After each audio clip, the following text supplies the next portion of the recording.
every time I really got to rename the buttons on this thing because every time I'm just like, go live twice. Boop, beep, beep, boop, beep, beep, beep. Pujitsu, if it's only 18 degrees Celsius there, we're jealous.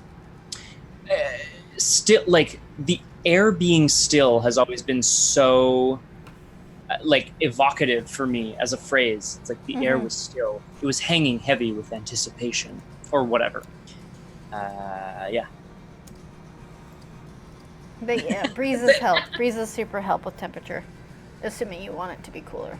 They're bad in the winter because they make it colder as well. But yeah. Maybe when it's plenty right now. Oh yeah. You guys have to be the one to talk for now. So say hi to people. Hello, Pook and Kung Fu Fenris and Trevoke and Erwin. Everybody's here. Other people who are not present on my screen at this very second. But consider yourselves all welcomed.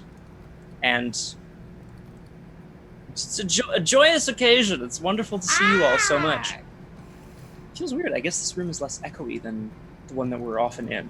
Yes. Yeah, that's what it is. Definitely. We have like more space around us. More soft goods. This is the OG couch from Exhibit. Oh, it is. Actually, we have some. We have that, and we have other OG Exaltwitch material. Oh, actually. And the clock. If I may. It's super dusty. Please don't show the dust on it. Would never. Look how cute this is. It's Ray and 10K hanging out. This is by Status LARP, of Status LARP fame. It's very good. Kung Fu Fenris, the answer to that is our air conditioner is in the living room. And even with it on, it is 27 degrees in here. Fucking filthy. Same here. Pardon my French. Yikes. So Yikes this is the doodle. best we could do. Yeah, Grubermensch Spectre Ops is looking a little... It's like a Very Jenga much. tower over Yeah, there. yeah, I'm just gonna... Correct. They're vamping because I'm copying and pasting from the website that wants to copy and paste the least in the world. One word at a time. How you say toasty in here. How are you wearing pants? I don't wear You're wearing shorts. pants and socks. Okay, socks are stupid, I agree. Coming on, folks. We've even cropped out your pants. You can just take them off. Can you imagine? But then I stand up all the time. We're ready. Yeah. You don't run though. Just I don't know. Do what you gotta Yay, do. poop. I've done it. I've done Copied it. and pasted the things. Heck yeah. Like a kiddie pool at our feet right now. Oh, that'd be so. Just splashing. Now let me see what everyone's been actually I can saying. show you guys what Ella's doing Ella over is there. A super soaker filled with ice water? Oh man, I want Pook to get me wet. Right in the. Everywhere. Plants are living their best lives though. Like they're so happy right now because it's humid and it's hot and it's sunny. And they're like, yeah. Sorry, what did I like? You smug bastards. If you think see we us lost drink an abnormal amount today, this is why. It's hot. It has been a long time since we started playing this. But we started playing this in the middle of a heat wave, and we're playing it now. Wave. It's true. Isn't it?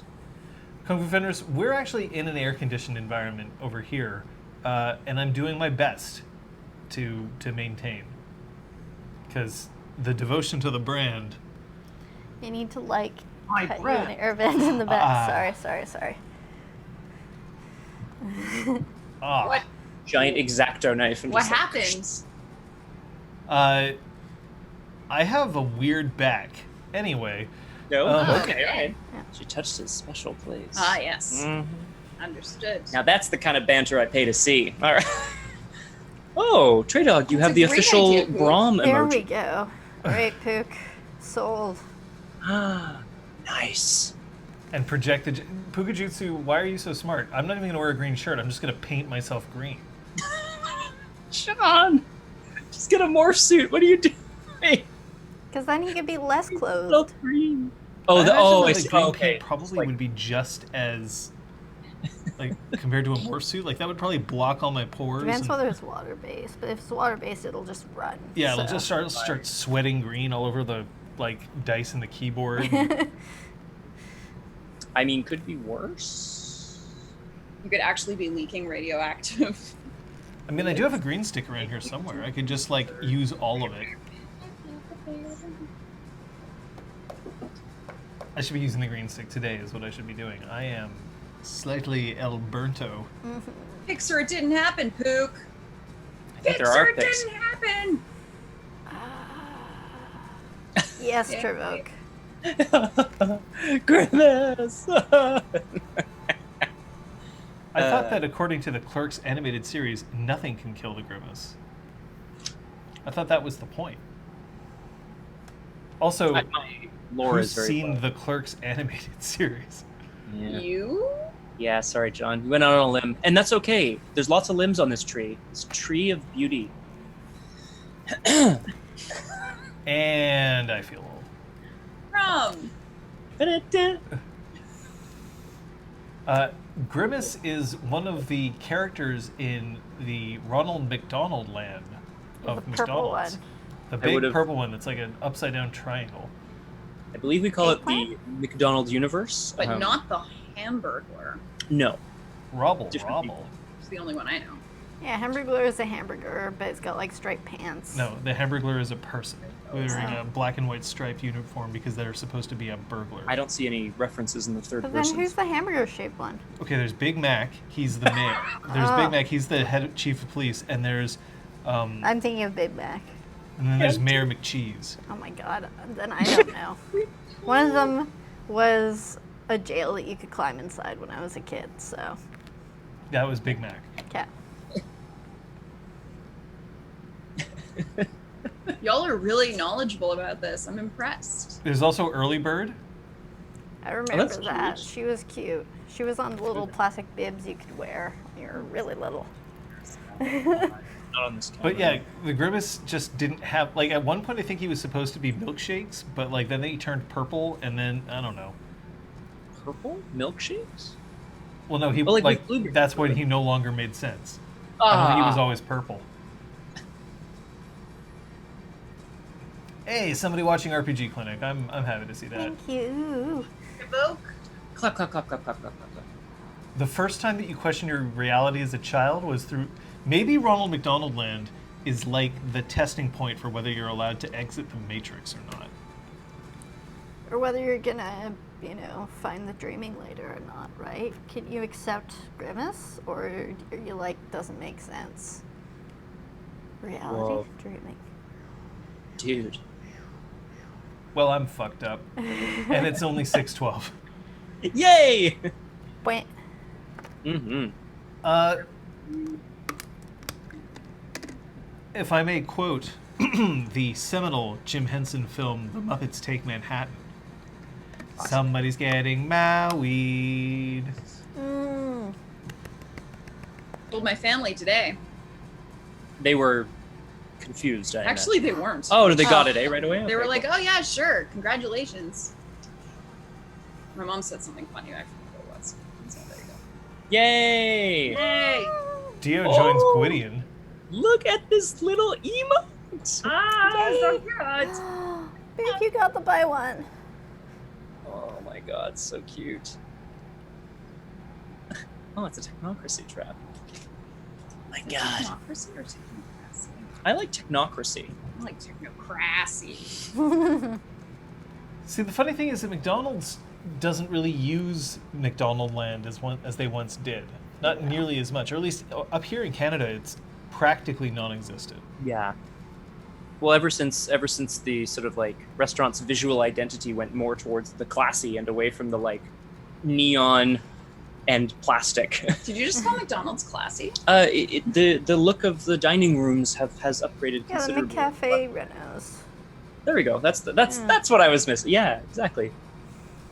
It's time to It's time to start the music, so I hope Mam's alright. It's time to get married on the Changey Show tonight. Bum, bum, bum. Great. Okay, Requiem. Going for the old curse God. here. I like that. Good. Stop that. Yeah. Hey, stop it. Thank you for the gift. got a good one, too. sub. Look at these good ones. I I got a love these. penguin. 25 others in chat. We're going to get these these alerts forever. I see 5. Oh, 25 total, I think. They But have 5 gifted 25 total, I think. Oh, yeah, the gifting 5 tier subs, Yeah. but it's 25 emotes. Ah. That's what it is.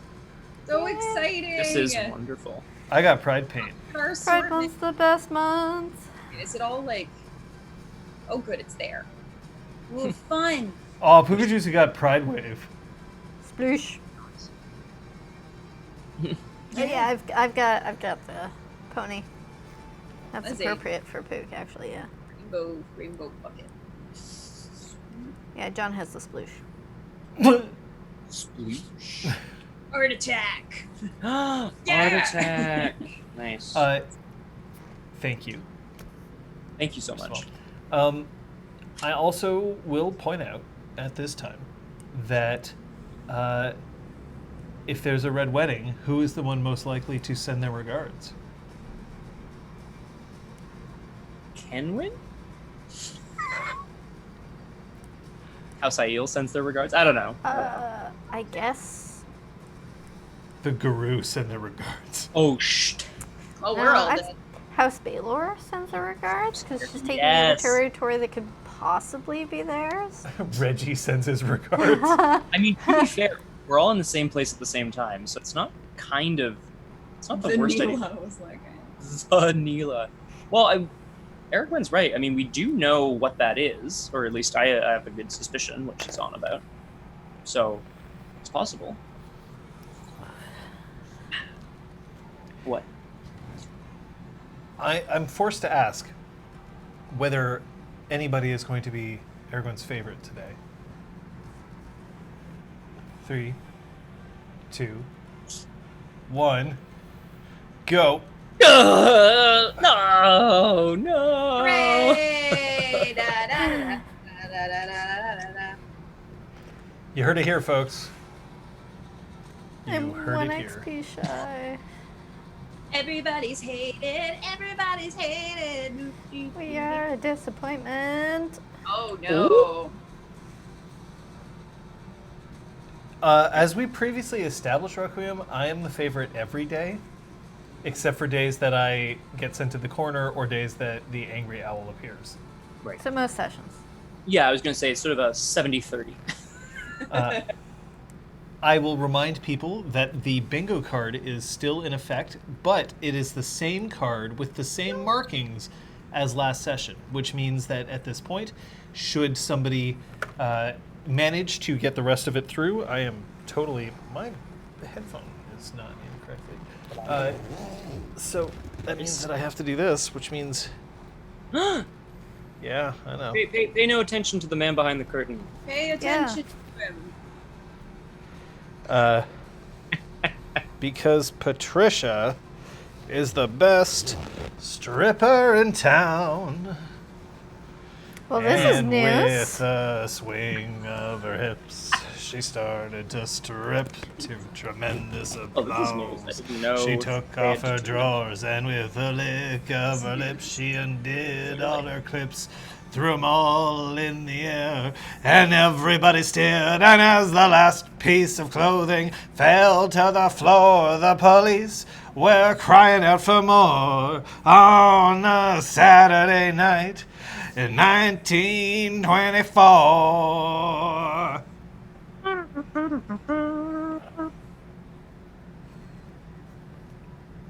That's Krista Berg. It's the same guy who does Spanish Train. Oh, John just seriously dropped in volume. I just seriously dropped in volume. Now I think that's better. Well, nothing changed on my end. I think it just maybe your Zoom call was trying to spare you the horror. Well, what I really respect about you, John, is that no matter what the song is, when you start singing something, you will finish it. And if I don't know the song, I'm like, I wonder how long this song is. I know I'm gonna hear the whole thing. But Yeah, you it's won't hear the pop whole song. thing. The song's actually something like 6 minutes long. But I'll Should at I- least finish the chorus. It's commitment. It's So I guess if nobody's spending experience, we've already covered the bingo thing. I must pass it along to you as you tell us what the fuck happened last session and why this session is important. Lots of things happened last session. We If were in I- combat. You sure were. Yeah, maybe you guys want to start because it was exciting. Our wayfare went off, and neither of us chose to go home. Got that death wish. Yeah. we met a trio of Guru, Can't Stop the Funk, Larry, and Dina. Larry. We made a Can't deal with Stop the them. Funk. We made a deal with them.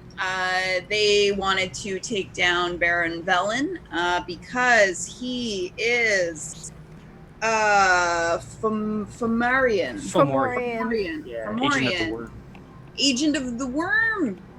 We made a deal with them that as long as Velen doesn't actively fight against the Guru or spread worm taint, they have no quarrel with us.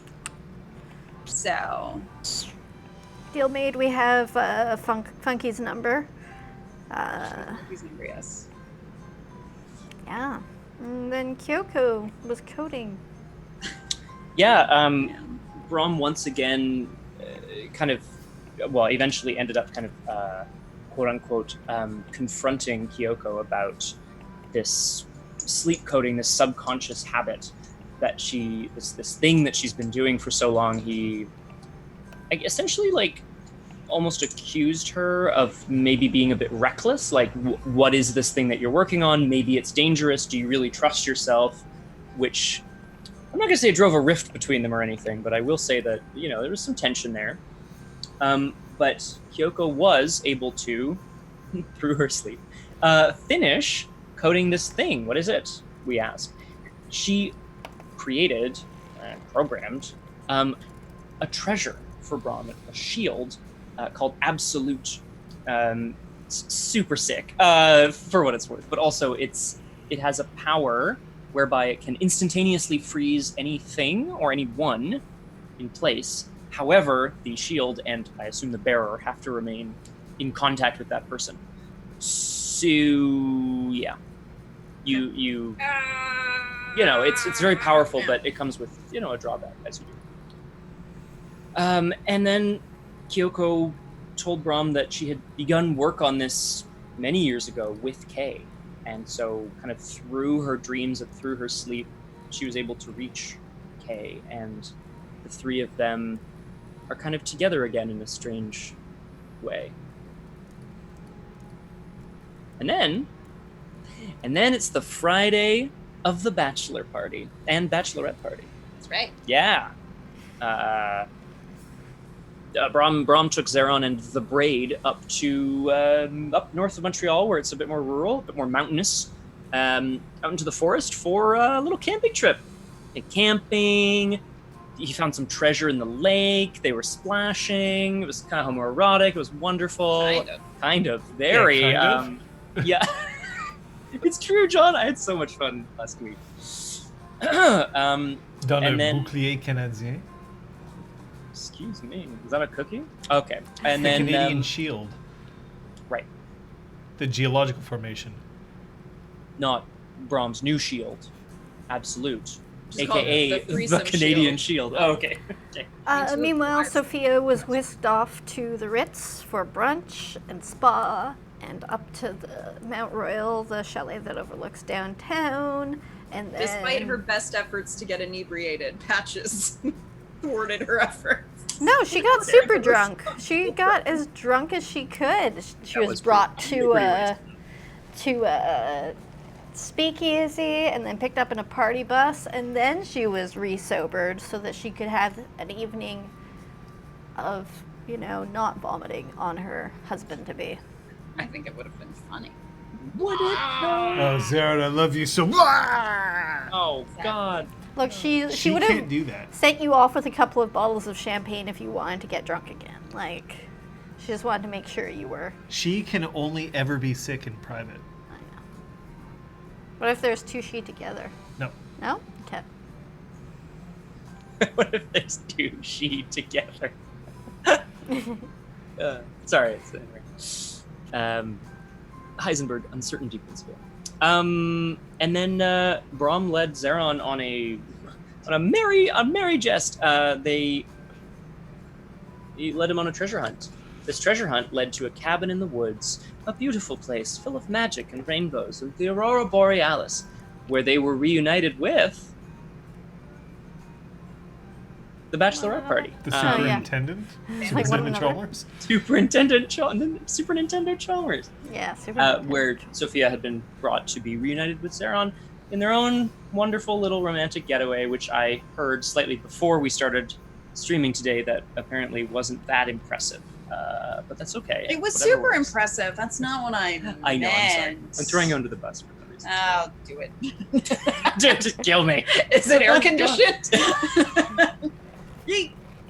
And then the rest of us headed off to a different cottage down the hill, Right. where Incisor and Helena seem to have had a nice conversation.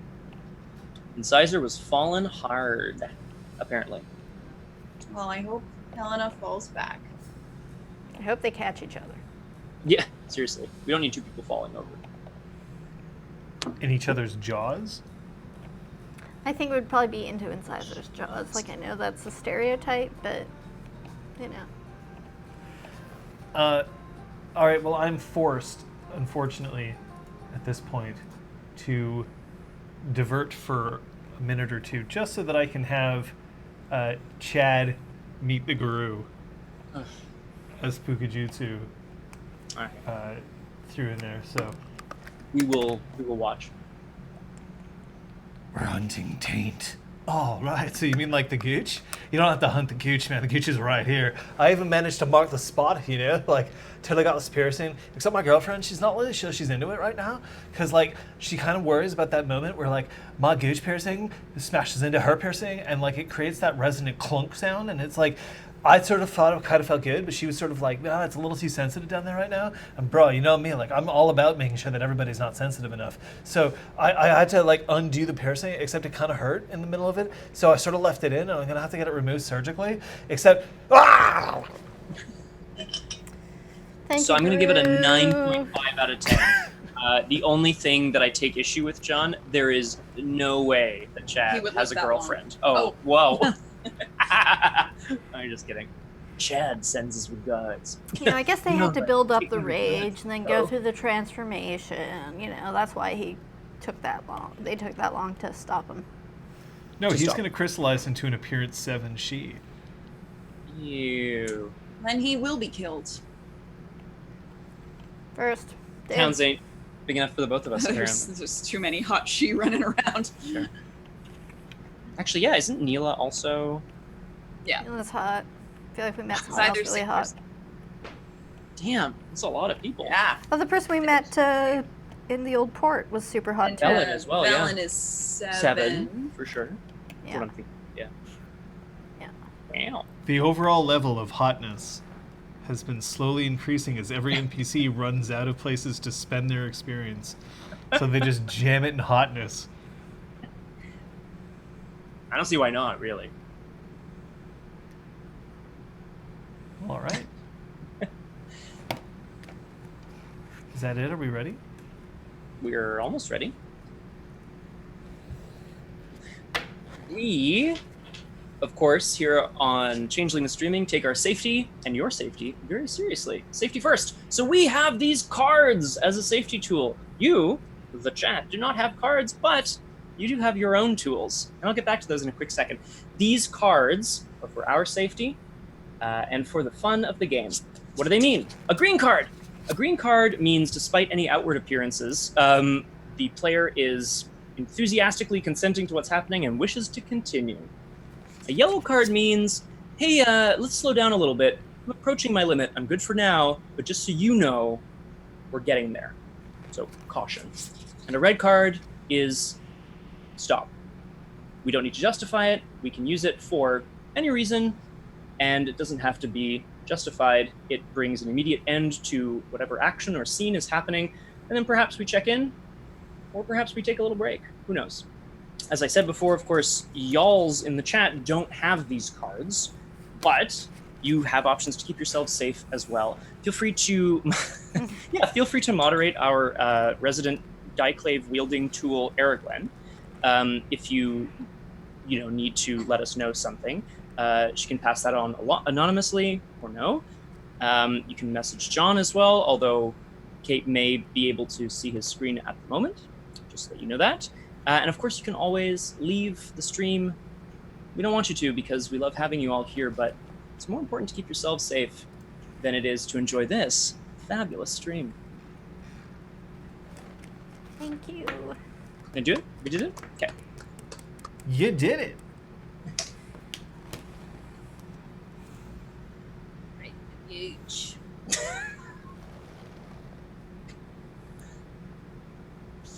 A faint croak from my left. Right in the gooch. Oh, that's so cool. Mm-hmm. Ooh.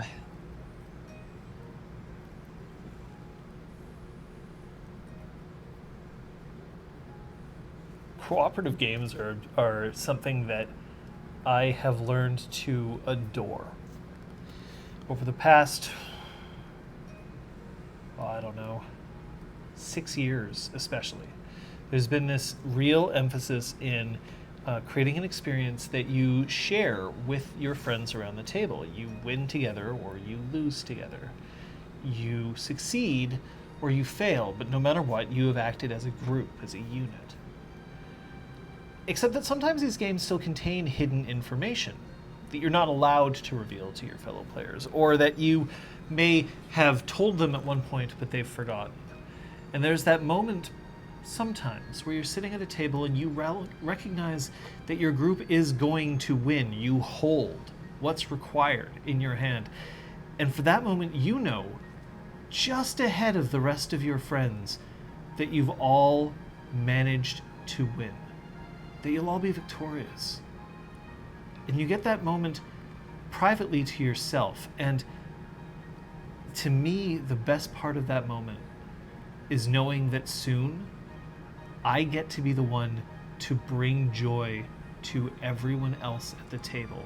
Not because it's my fault that we're going to win, but because every step that every one of us have taken up to this point has finally pushed us over the finish line. It just gets to be me who has the luck to give the good news.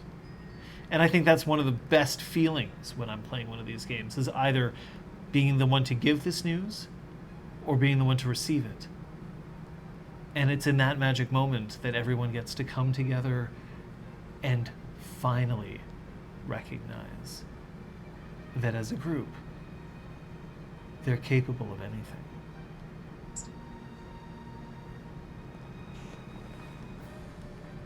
Also, sometimes you get 4 people to come together and hey-oh, playing.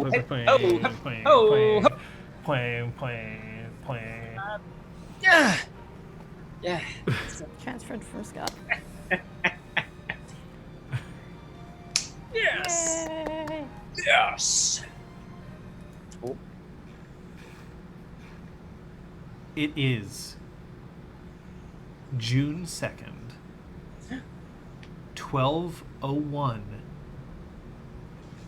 a.m. We're doing a 24, eh, John? All right. And this is the longest day of my life. Zeron 24! Yay! It's taken to Mexico. We have to rescue him. Zeron is not staying with Sophia tonight. Zeron. Tradition. It's all from some space of country. That's a good point.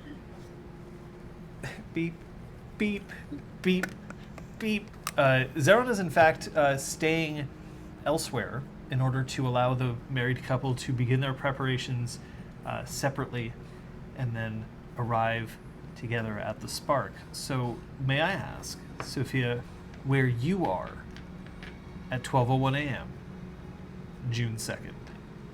I'm in my room, I think.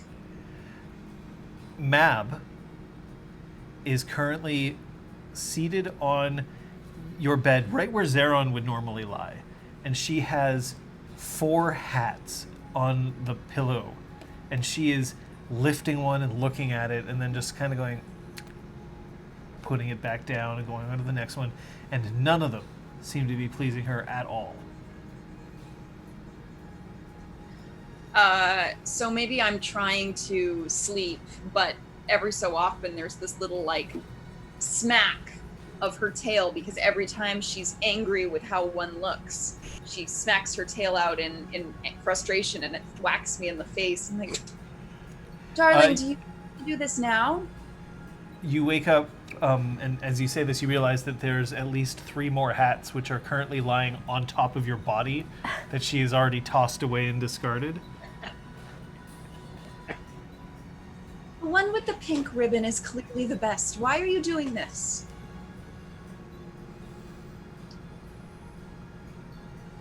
It goes so nicely with your outfit, and with the color scheme, and with the flowers.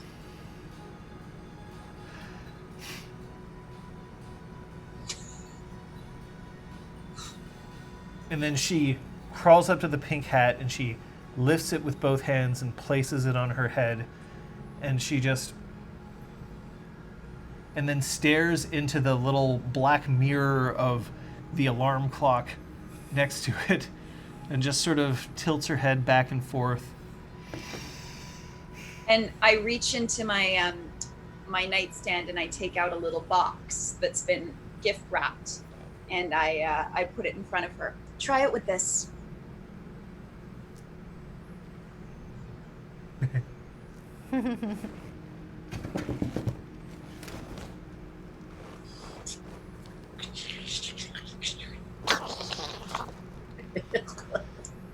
And inside is a tiny parasol that has been made to perfectly match her various colors on her scales.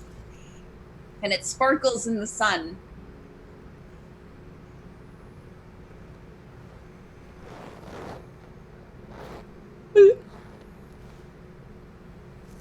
Wow. Move over, elevator slug. Am I right? She rotates it and rotates it again.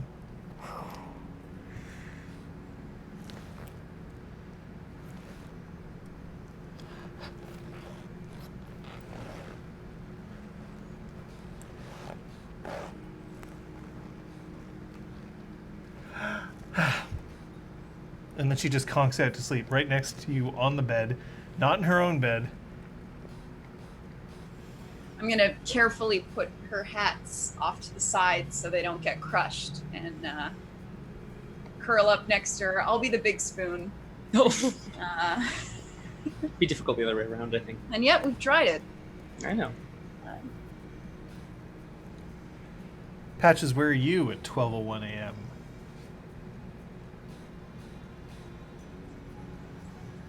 Probably trying to put the last touches on everything in the garden.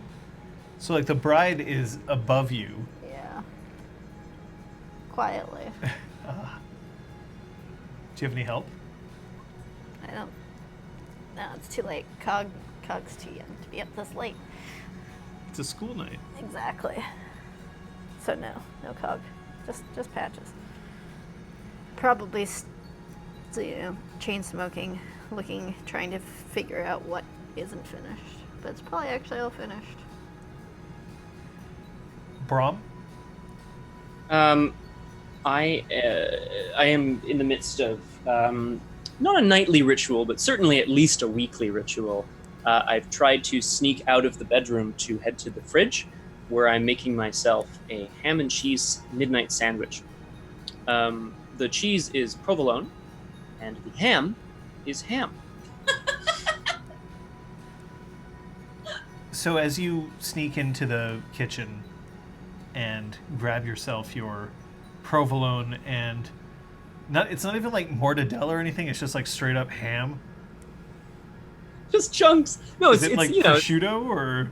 shaved. I'm not a classy Is it like a man. leftover? No, it's just like It wouldn't be a leftover Christmas ham. What is June? Saley needs to eat It's something. Black Forest ham. How's that for everybody? You see that your house guest is seated in the living room off the kitchen, and he's got a notebook, a spiral notebook that he is writing in and then crossing things out and writing and crossing things out and writing and crossing things out. Hmm. Now you say house guest, John. We weren't going to let Zeron stay alone. Good, perfect. Just checking. It's not like, oh, Kenwin, please. It's King Why don't you? Melch. Yeah, well, it's King He's Melch. back. He's making up ways for you to die. It's Theron. Incineration. Hey, it's masks optional tomorrow, right? It's masks all the time. Try this one on. I am going to kind of peek in on him, give him a little toodaloo, and then I'm going to make my sandwich and head in and join him.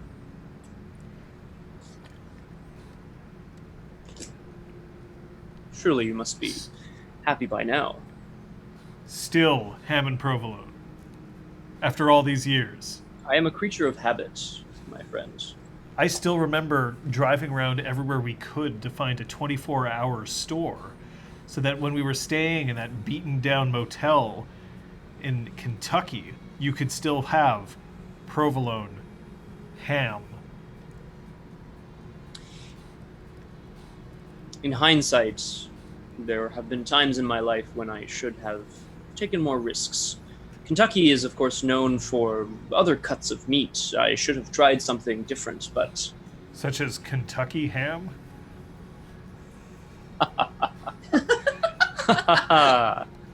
No. Are you all right, friend? I'm not a writer. How am I supposed to make sense of all of this in a few short words? All of this.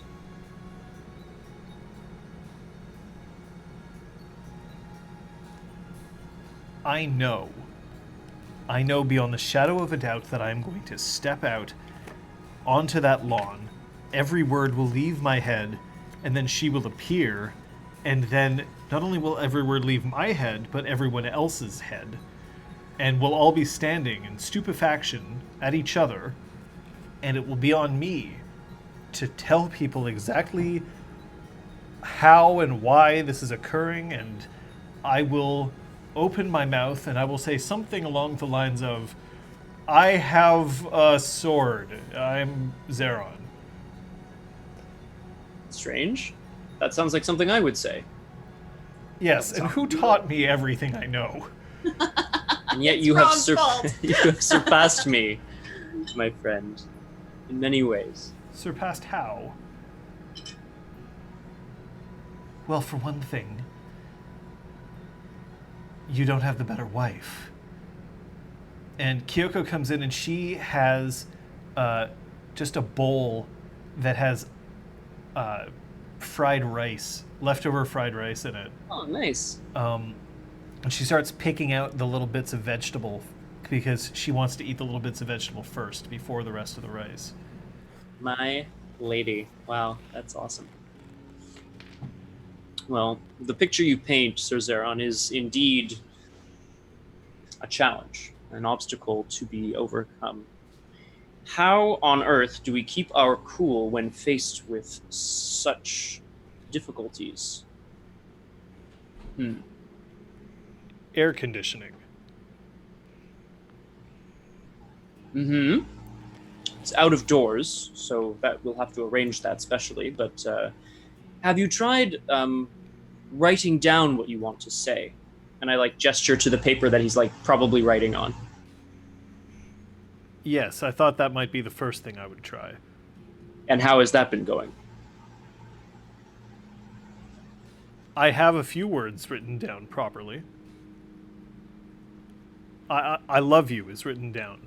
I'm sure that needs to go in there somewhere. Where is the Zeron who stood on the parapet of Heart's Light and looked out over the county of Cross's shadow, knowing that his love was out there? Where is that Zeron now? I don't live in the past. And my future is just with her. I would write that down if I were you. Oh, that sucks. What? It's awful. Didn't I I say live something? in the future? Oof. Didn't I say something similar at our wedding? Well, exactly. Now it just sounds like he's copying you. Ah. Okay, I see. So we need something original for Sir Zeron. Why not? Whenever I look in the past, I see that Sophia's not there, and that was not good, so I'm not living in the past anymore. I find that quite similar to what Sir Zeron proposed just recently, actually. That's actually verbatim what I said for my wedding vows. Nobody remembers because I was kidnapped shortly thereafter. Rum gets a faraway look in his eye as he remembers the trauma of that week. I mean, to be fair, I'm sure she does as well, so there's that. It's like the worst week of her life. It was truly awful. It was terrible. She laughs. Oh, God.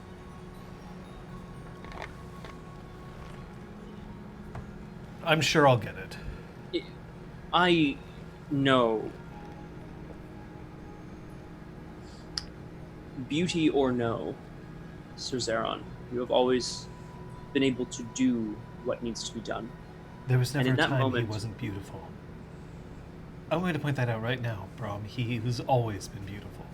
No, I regardless of Sophia's effect on him, I know that my friend will be able to say what he truly believes when the time comes. And whether or not you write it down in advance makes no difference. It's what's in here, and I reach to... I'm holding a sandwich, so I reach to touch his heart with my sandwich. Teehee. Please tell me Sir Zeron says. Sorry, Lord Zeron says tee.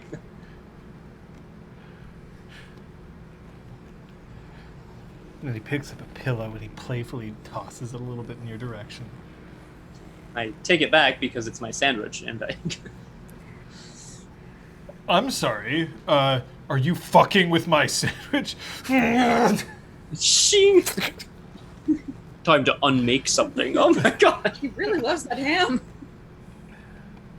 The Black Forest is where I was raised, you see. Oh, look. I'm sending you to hell. Not with a shout, but with a whisper. Very good. Well, I should use that. Ayo. Hey! Oh, hey! I'm sorry I could not be of more help, Sir Zeron, but of course, if I gave you my words, they would sound hollow. And frankly, probably a bit stupid, so I trust that you will find your your words own. sound stupid to me. Oh, that's a pleasant surprise. What? Zeron, I'd tell you to speak from the heart, but you shouldn't bother. Honestly, what she needs to know is whatever you have to tell her in that moment. And that's it. No one is going to remember. No one. They'll remember your smile and the way that you look at her and the fact that you don't put your tongue in her mouth right at the end of it because no one should do that. Gross.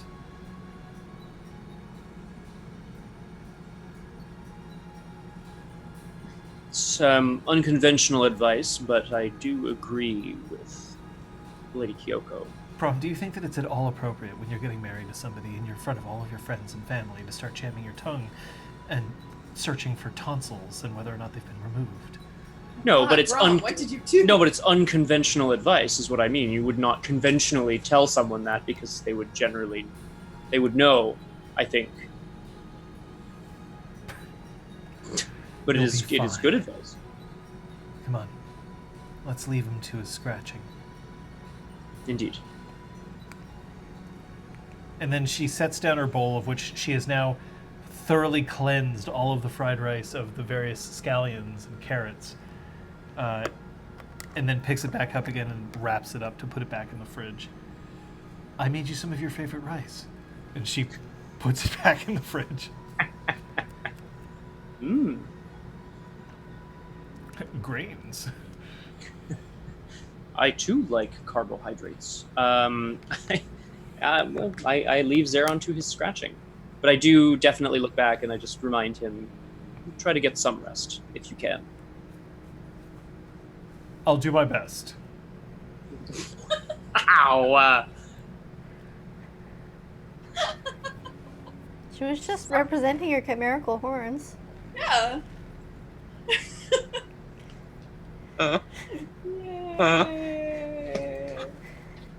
The following day.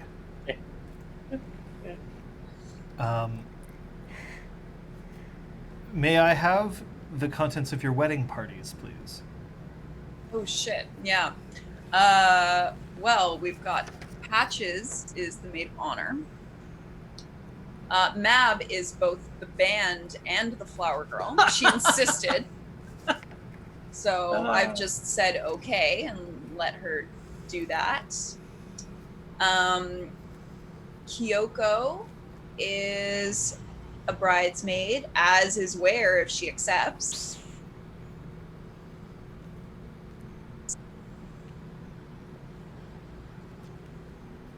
No, apparently not. She doesn't accept, That's and too that's bad. cool. Oh, Yeah. yeah, no, she totally does. Jesus Christ! My heart. My whole heart. She was just hiding and waiting to jump out at the appropriate time. Holy shit! The last second, where? Oh my god! Yeah. Yeah. And Talus is officiating. So you have Patches, Kyoko, and Ware on your Yeah. side. Yeah. Okay.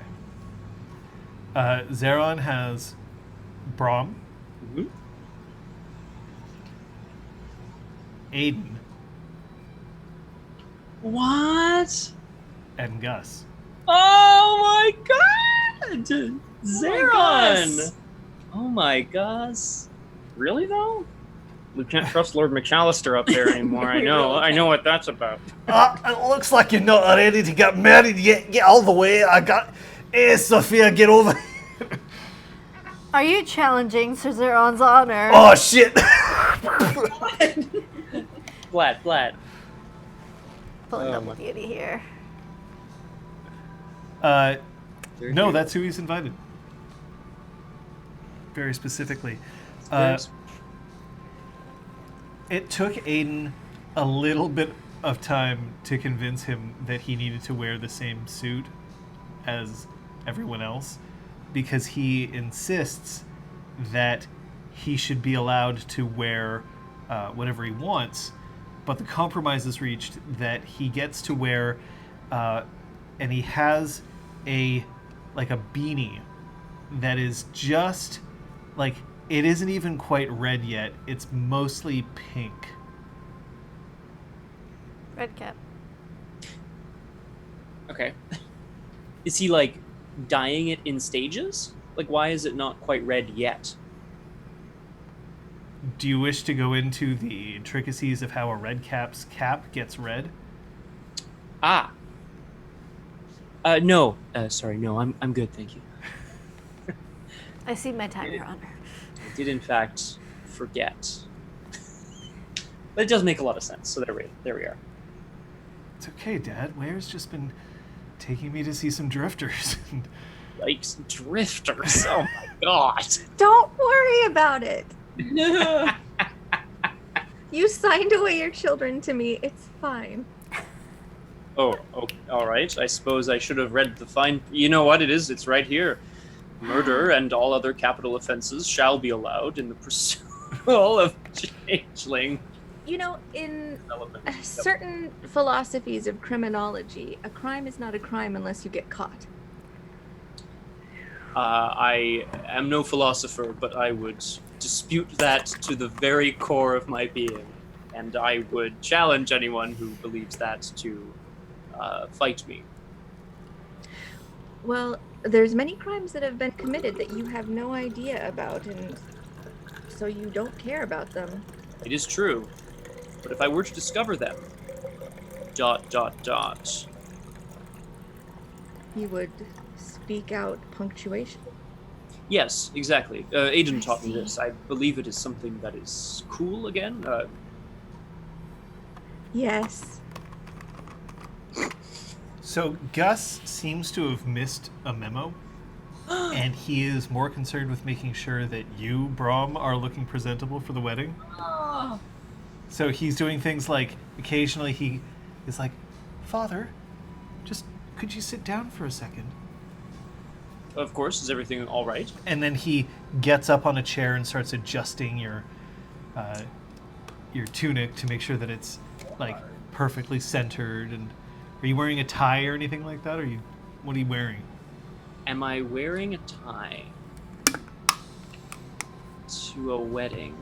I mean, part of me wants to say no, because I'm a hipster. But yes, I think so. I mean, unless It's like a polka dot bow tie, gold and green. It's more about what Zeron and Sophia had sort of planned in terms of like theme or whatever. But I think I imagine Brahm and his sons are pretty classically dressed in suits with shirts and ties of complementary and matching colors, matching the theme of the Well, wedding. okay, so technically you have to wear something Sorry, Kung Fu Fighters. that some- involves green and gold Mhm. because it's your house. But it doesn't have, like, it could be like your pocket square, for instance. Or like your cufflinks. Or your spats. Socks. Socks. I definitely have green and gold Argyle socks. I also got Griffin cufflinks. Griffin tats, man. Like, ugh. oh my god. Reppin' the house. Sophia? I was looking at dress ideas. Thought I'd pinned something and I hadn't, so that's an issue. Well, of course your dress has to incorporate blue and silver. Yes. I mean, remember And that... Kyoko was making it. Yes, Kyoko had agreed. Kyoko is making it. Remember that this is, of course, at least partially a political marriage. So your houses are important. Yeah. Yeah, she definitely wanted a blue and silver gown. It like huge though, enormous, really long train. Oh, train. Okay, not just like width-wise, not just diameter, I mean, but like just a train. yeah, a lot of space is taken up by it. So what Kyoko has come up for you is that your dress is actually completely, shockingly white. Its train is indeed very long and will need at least 2 people to help carry it as you make your way up. But it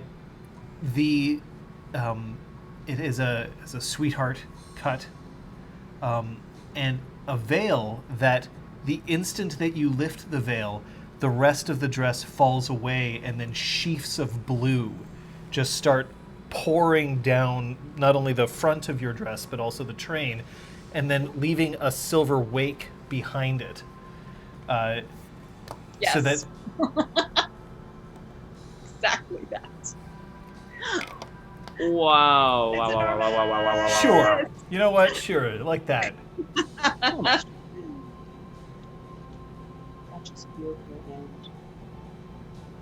Where? Player, of course. The internet dress color debate. So that once you get kind of like your traditional wedding moment, but then once you're standing in front of everybody, you represent your house colors most intimately. Zeron, for its purposes, he's wearing a zoot suit. Dude. Can't. Although if he could pull it off, no, he is.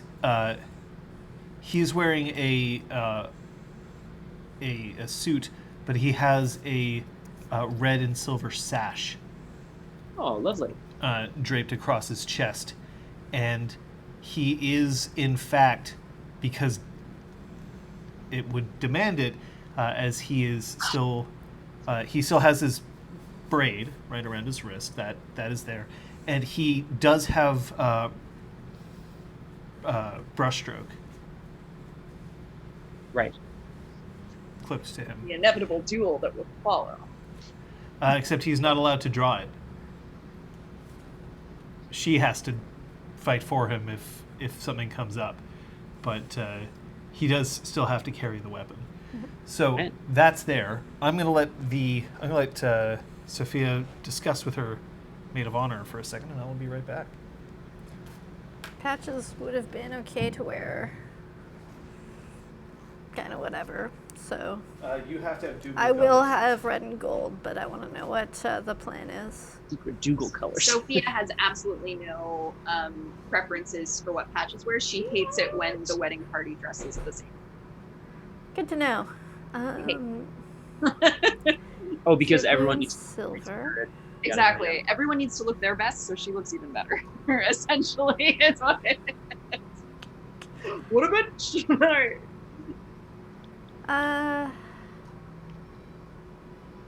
In that case, Patches would probably be in a deep red dress, with some gold, some gold trim and jewelry, but like a crimson or almost burgundy in darkness, and the skirt part itself hasn't body and it's floor length, but it's got a bit of a slit, because she definitely has holsters underneath. How very She's- Bondian of you. I like it. Yes. Bondian. Yes. Yeah. That's good. Where? Dress? Question mark. She's actually wearing a very fluttery fabric pantsuit in cyan with a silver bodice underneath. Sorry. Very nice. Beautiful. I like that. I don't think I've ever heard a pantsuit described as fluttery before. That's wonderful. Yeah, like with like palazzo legs and everything, so it kind of swishes like a skirt when she walks, but Very nice. Fantastic. This is very exciting stuff. Incisor is wearing her best TITZ jacket. jacket. Yeah, exactly. In rhinestones this time. I don't know. Do you think Incisor and Helena go to the wedding together? We're gonna find out. We'll find out in just a second. Well, I mean, yeah, they could go as friends. Question was asked as if Incisor and Helena go to the wedding together. I don't know why it drifted like that. It's weird. You mean if they're attending like side by side? Yeah. No, Incisor is because your wedding party is Kyoko, Patches, and Ware. Incisor is sitting on the bride's side of the party, very deliberately, and How dare you? Helena's, On the groom side. Helena is sitting with the rest of the braid on the groom's side, except Kyoko. She's just lying in the middle of the room kind of thing. She's one of the bridesmaids. Yeah. what is she wearing? Kyoko? Mm-hmm. Nothing, except for the golden I braid. She knew thought it. that this was a Beta Z wedding. Amazing. Oh boy. Sophia's not mad. No one is. I mean, I'm a little hungry, but that doesn't really mean anything right now. What is the scheme for the rest of the bridesmaids? She'd just be going along with that. Don't wear the same thing. That's it. Don't wear the same thing. Don't be coordinated. She like Sophie. Kyoko, so what is Patches dressed in? She's got a long dark red dress, floor length with a slit, and it's got enough volume in it that it can conceal the fact that she's got weaponry strapped to her thighs. Patches is dressed in a black tuxedo, green undershirt, yellow tie. Kyoko? Yeah, Kyoko, not Patches. Black tux, green undershirt, yellow tie. Yellow tie. Nice. Nice. Except And the tie where's- is the traditional. It's not actually like a men's tie. It's more like the ribbon with the small Oh, cute. fold over tie. Where is wearing light fabric, so it's very fluttery, but it's a pantsuit that's in cyan with a silver bodice underneath. Wonderfully charming. I love it. I mean, we're role playing here. We're actually Yeah. just playing dress up, but we're Yeah. role playing. Yeah. I thought they were. Aren't they one and the same? I mean, in this game setting, it's not often you can do shopping episodes, so. Exactly. Where is the bride getting ready? In my apartment. So there's a tapping at your window. I go to my window. Mab is looking at the window and just kind of going, and you see Peeps. He's got a few fewer feathers than the last time that you saw him, but he's there and he's just pacing back and forth on the windowsill a little bit. Peeps, come in. Well, you didn't think I was going to miss this. I hoped you wouldn't, but I would also never presume to inform you what your schedule is. It's always full. Always. I know. I'm just so grateful to be penciled in at any time, honestly. I am, however, as you may know, the greatest wedding guest that has ever lived. We had people vying to share a pew with you. Well, of course. Of course. Of course. Which pew am I sitting in? Well, I decided it was actually better if you not sit in the pew because it was just becoming too competitive. So I assumed you would be fine with standing up at the front with us. Acceptable. Good. And, like, you can see a tiny little bit of, like, one feather slowly starts to grow back in just a little bit. So,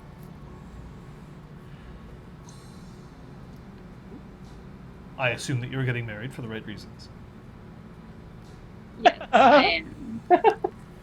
And I assume that you are marrying the right person. Yes, I am.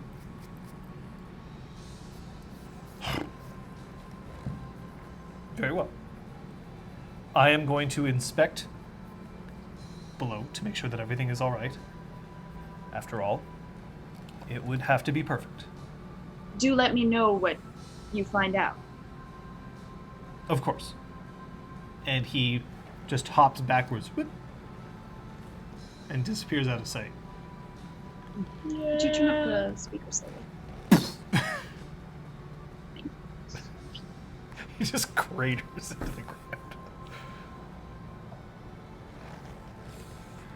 My word. I would have, like, Sophia would have reached out to her family to attend and enchant them as required. So, they're all attending. Oh, good. Just wanna Yeah, make they're sure. all attending.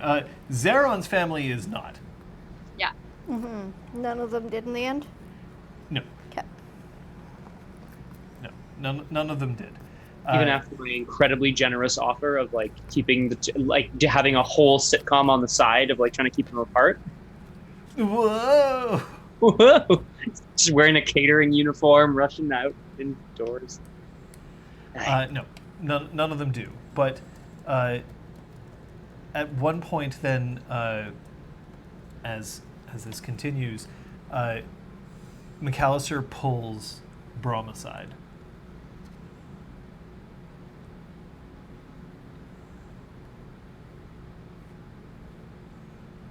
Losing another one, huh? Loss in what way? Oh, come on. Every time I see one of us get hitched off to someone else, it's just one more distraction from the old braid. But he's smiling, and it's clear he's joking. Oh, good. Okay, I really thought we'd have to have it out again. This guy. My God. Yes, indeed, it is. It is a tragedy, but it is also something that we can and should celebrate, I believe, Lord McAllister. Are you coming any closer to figuring out what you're gonna do with your patches? With my patches. Oh, yeah. It's like, well, they're right here. I have the beginnings of an idea. I think I'm gonna have to ask you for some help. Well, you know I'm right here. I'd be happy to help any way that I can. Grom's gonna bounce some ideas off McAllister. He has this sort of like general shape of what he wants Patch's trial to be, but doesn't necessarily know what the crux of the actual incident is. It's going to take time for us to figure this out. I'll make arrangements that I can stay here for a bit, because we want to get a bit of a move on this. You see, I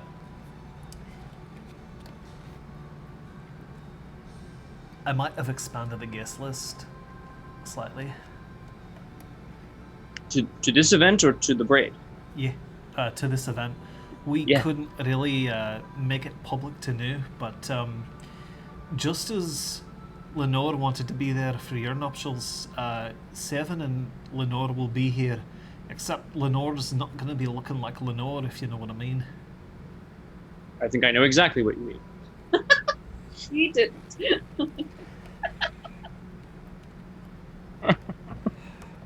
Right, be on the lookout for people It's to not going stop. easy for her. Her and Cogs especially. There's been a bit of a blowback. Sort of thinking that Lenore is just doing this to appease the knockers. Surely not. Well, no. No, surely. I have a bit of a better impression of our fine queen than that, but I'm surprised that anyone would think so ill of our queen. what would you think? Everybody's got to have an angle.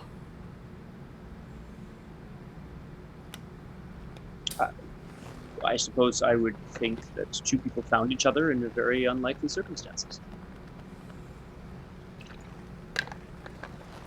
Yes, but Cog's not exactly a mover or shaker. So there's been some speculation that he's just a knocker stand-in. Look, I don't put stock in it, you don't put stock in it, she doesn't put stock in it, but at the same time, we're gonna need to figure out how to get some good publicity going for the two of them. So I'll also be here to assist in that if I can, just as a favour. I've known her for a long time. I don't know Cog very well, but I'm hoping that maybe he'll show me some of the things he's proud of.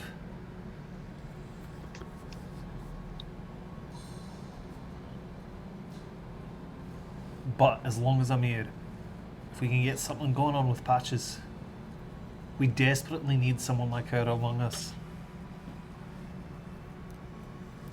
I agree. I'm glad you think so. And he claps you on the shoulders.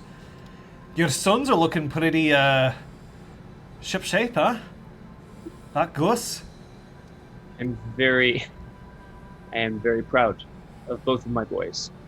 And much more importantly, I feel so privileged to have found someone who can give them the opportunities that I might not have been able to do.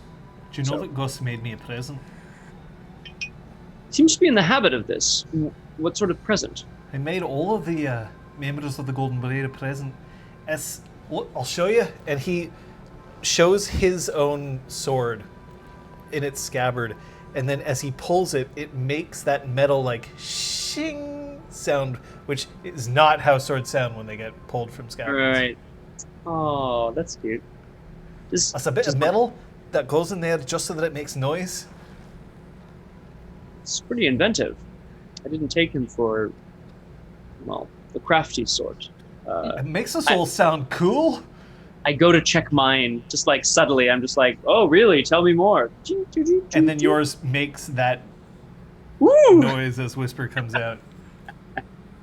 Oh yeah, it's totally bad for the blade, Trevok. Like, well, it's not bad for the blade, but it's not going to help. I can think of a way to make it less bad. Great. That's very kind of him. He seems devoted to the idea of ingratiating himself to others. Or perhaps just sharing all of the talent and goodwill he has. I think he's just a bit of a tryhard. Like So his he old does man. take up this old man. I'm gonna go speak to Zedon and do that whole, like, father figure sort of thing. I'll be back. Okay. Are you sure? As he leaves. Am I sure of what? Well, we're all collectively sort of a father figure. We don't. Yeah, but I'm older than you. And he just goes in the door and closes it behind him. All right. You know what? That's all you, buddy. All you. You start noticing out the window that guests are starting to filter into place, and then Mab looks up, and then she's like, "Oh shit," because she's supposed to be the music, but she's not down there yet. And then she starts panicking. So if you've ever seen a lizard panic, they just raise their hands like this.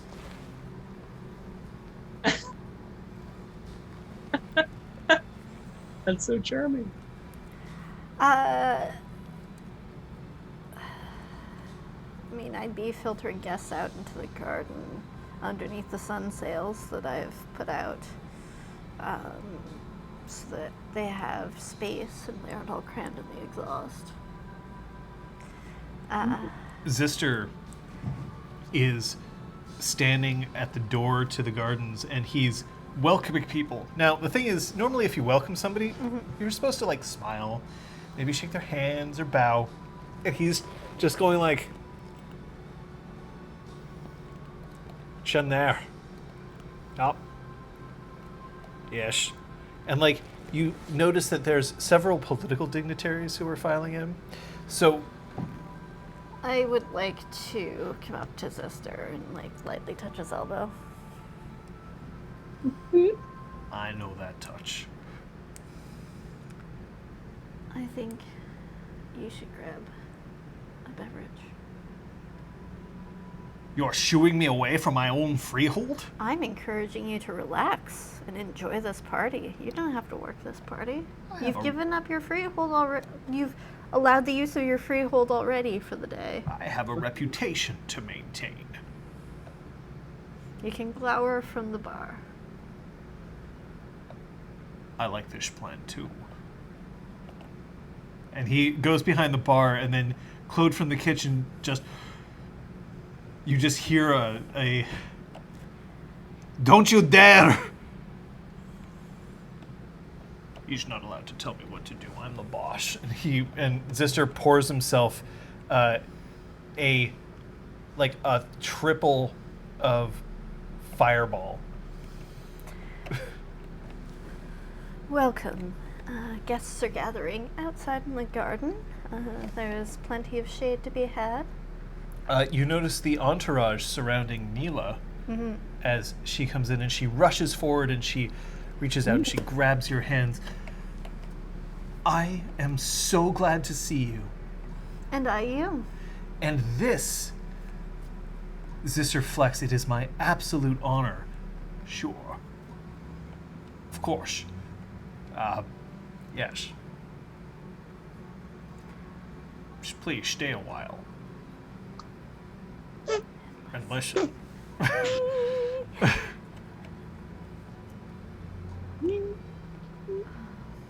There's a little table with some beverages while people wait as well. Will you be sitting on the bride side or the groom side?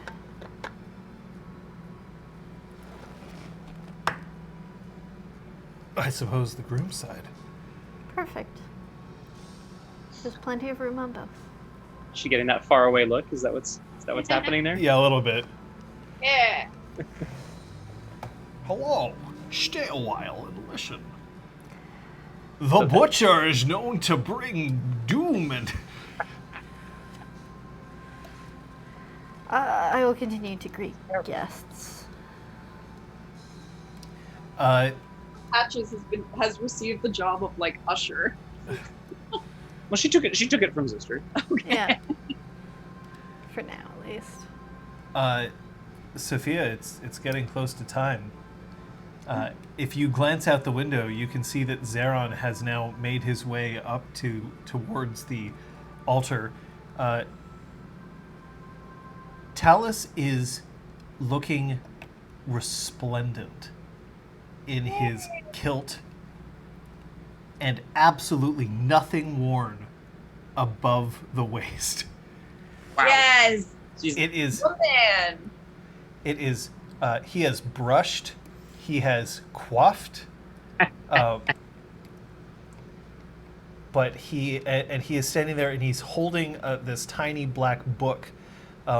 His arm is gleaming in the sunlight, and you can tell, Patches, that somebody has like meticulously gone over and oiled every joint. It's just his arm is whispering as it moves.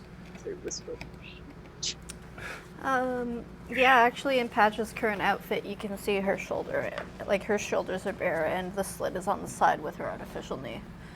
So, To show it off. yeah. Yes. Nice. Sophia goes to the window, like I guess, and sees this, and if she can get Peeps' attention, she wants to get him to make Talus and Zeron like look up at the window. I thought the tradition said that the groom wasn't supposed to see the bride before. They both look so nervous. I'll just like stick my head out. To be fair, Zeron doesn't look nervous. Talus does. I can tell that Zeron's nervous because I know him, because I am engaged to him. Oh, you know each other. Yes. Good. Do you want me to reassure them? I have several degrees in parapsychology that I could use. No, it's okay. Never mind. I am the preeminent therapist in this region. It's quite all right, Peeps. Thank you. Well, I'll get their attention anyway. And then you hear him hop a little bit to the side, and then you hear a ah!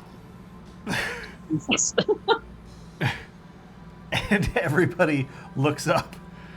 Oh, everybody. Okay. Everybody. Yeah, Whoops. everybody looks up, and then Peeps, realizing that he's got everybody's attention instead of just two people, flies off the window ledge. Wow. This guy. Is there anything I can help with? Yes. I imagine that Talus, we've asked him to do something quite momentous, and I think he's afraid that he won't be accepted. And Zeron looks like everything's under control, but this speaking in front of people is not really what he enjoys doing, so I just wanted to let them know that I'm here and I love them.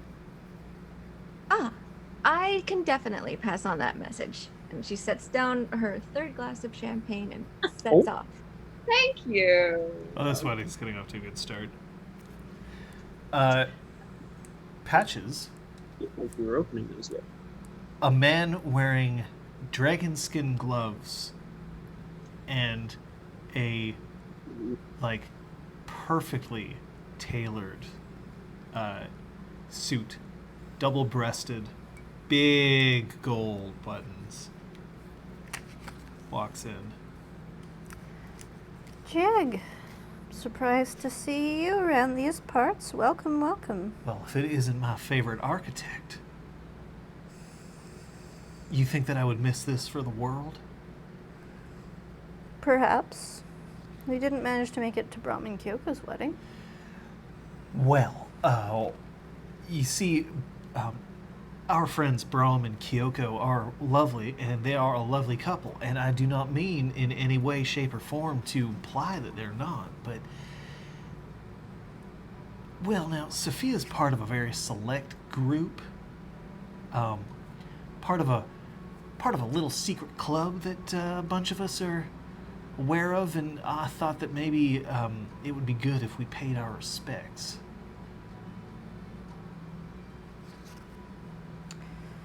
Pay away. Well, who would I make the check out to? Woohoo! He's so rich. I'm just kidding.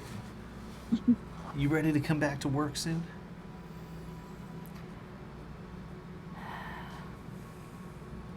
We can discuss business another time. Of course. Of course. You'll know where to find me.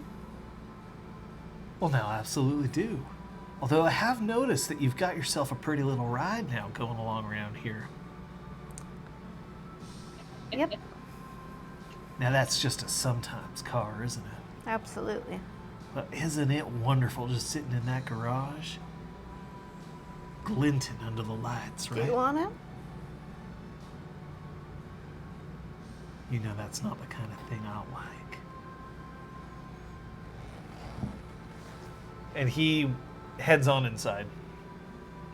Is he with Millicent? No, she's not there. Okay. Because Millicent comes in a moment later, Oh. and she is holding the hand of a little boy. And the little boy is like this tall. And he's looking around like with very wide eyes. But his eyes aren't human. You can tell. Are they like Sophia's eyes? No. No, they're not changeling Rolling eyes. perception on this? This is a perception kenning roll, please. Am I detail oriented? Yes. 2 successes.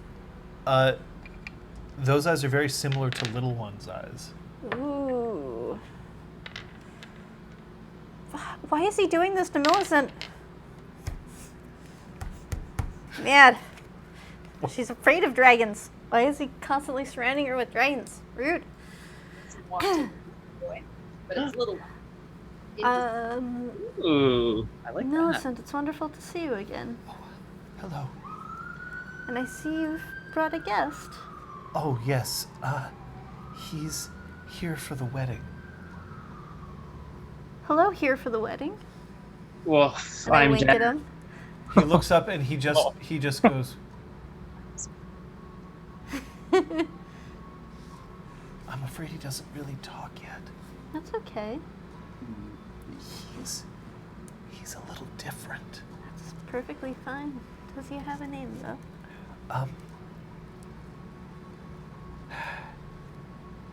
We've been told not to use one. Okay. It's a dragon thing. You seem surprisingly calm about that subject matter. I've been having a lot of conversations. A lot of long conversations about it. Well, you're safe here. Oh, I know. He is very well behaved. Oh, I'm But- sure he is. We just have to make sure that he doesn't eat anything. Anything? I think that he's a little too fond of sweets, and his mother doesn't like that. Okay. Come on. And then he just is like still looks up at you, and there's clearly this like, I'm so happy that I get to see you. So he keeps turning and looking at you as he's pulled into the garden. And we're, yeah. Sorry, go ahead. I was gonna say I'm imagining him in like giant shorts and like with a big lollipop and like a beanie, like. But beanie specifically cap. not a lollipop. We just got finished saying that he's been eating too many sweets. Correct. Yeah, it's too many sweets, right? Too many sweets. Or a cracker on a stick. Better. A cracker on a stick, huh?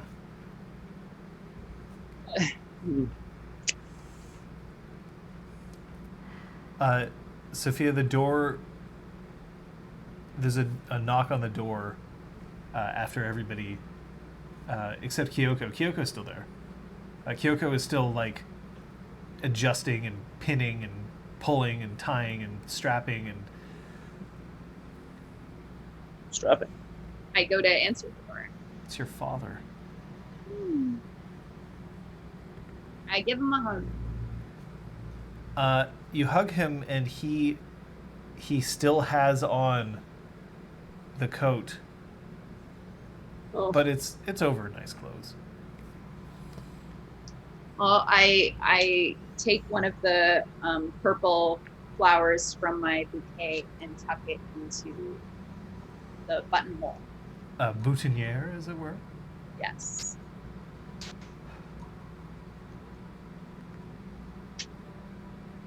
How are you?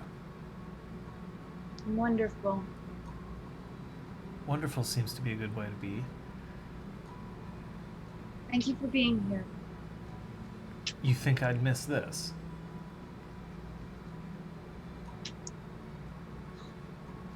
Is everyone else? They're all down there already. Everyone's getting set up. The front row has already been reserved. I'm pretty sure that there's somebody who looks very, very angry, making sure that everybody treats us nicely. It's very kind of her. Oh, Incisor. That's her name, yes. You met, didn't you? She has the teeth. Mm-hmm. She seems very protective. And I'm told that this is a more important day than just your wedding. I didn't think that was possible. I'm to be invested as a countess.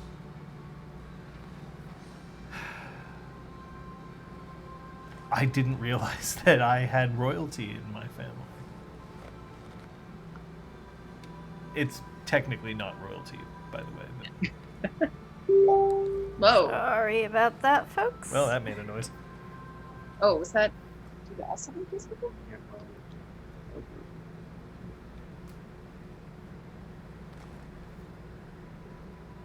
Kate, was that message for...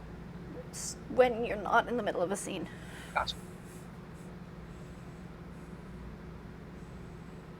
How long do we have before it starts?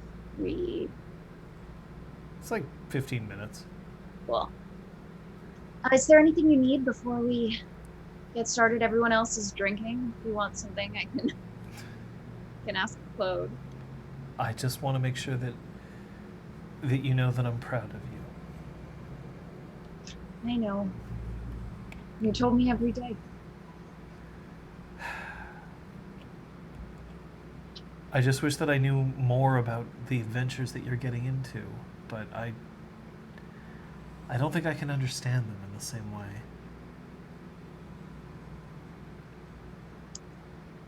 Every day you made me think that I could write any story for my life that I wanted.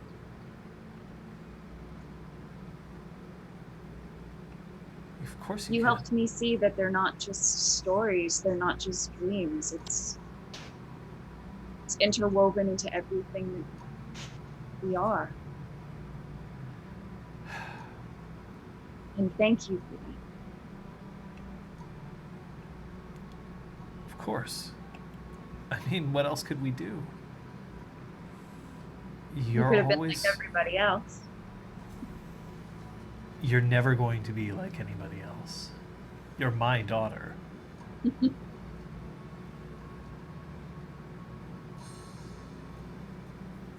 Brom. Sir.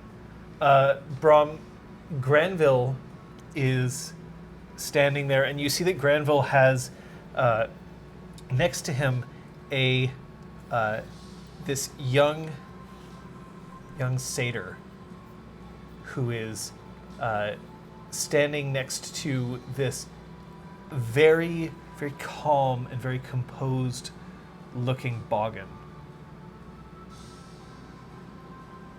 And he's guiding them to seats about halfway back in the bride's side.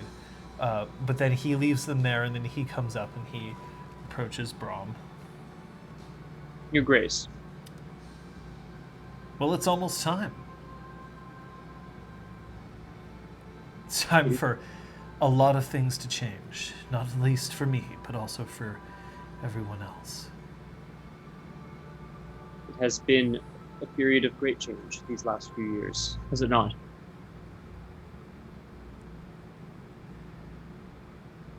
After this, I go. My rooms are already prepared. You're not really going too far, Your Grace. Not Well, like I'm we were- staying for the reception. I Oh, can't oh. miss a Sophia party, even if she isn't the one who arranged everything this time. Of course. It's not the last you'll see of me, of course. I'll still have to be here, probably more often than I anticipate. But this is a shift in power. For me to remain would only be to undermine her.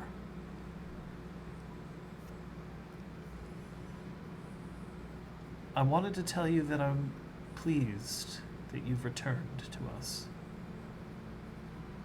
Returned. These past few years have been very important, not just for the monarchy or for the country or for the nation, but for me personally. I don't think it would have come about differently if you weren't here. Sorry, I do think it would have come about differently if you were here. If you weren't here, fuck! I've betrayed my Sheedom! Oh. Cool. Supposed to wake you up. Mm.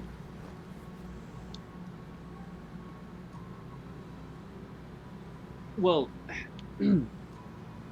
how do I say this, Your Grace? This is a beautiful part of the kingdom, and my life brought me here, of course. It's gonna be good.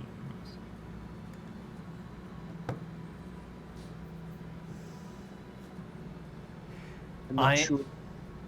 I want you to know that even if I'm not going to be here, you still have my support. You all have my support. Thank you, Your Grace. That means a lot.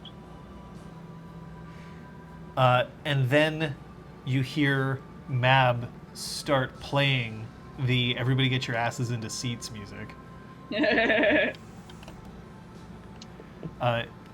There's a little tiny dais that's been erected for her with a little pillow set in such a way that it's going to be acoustically possible for it to all spread out.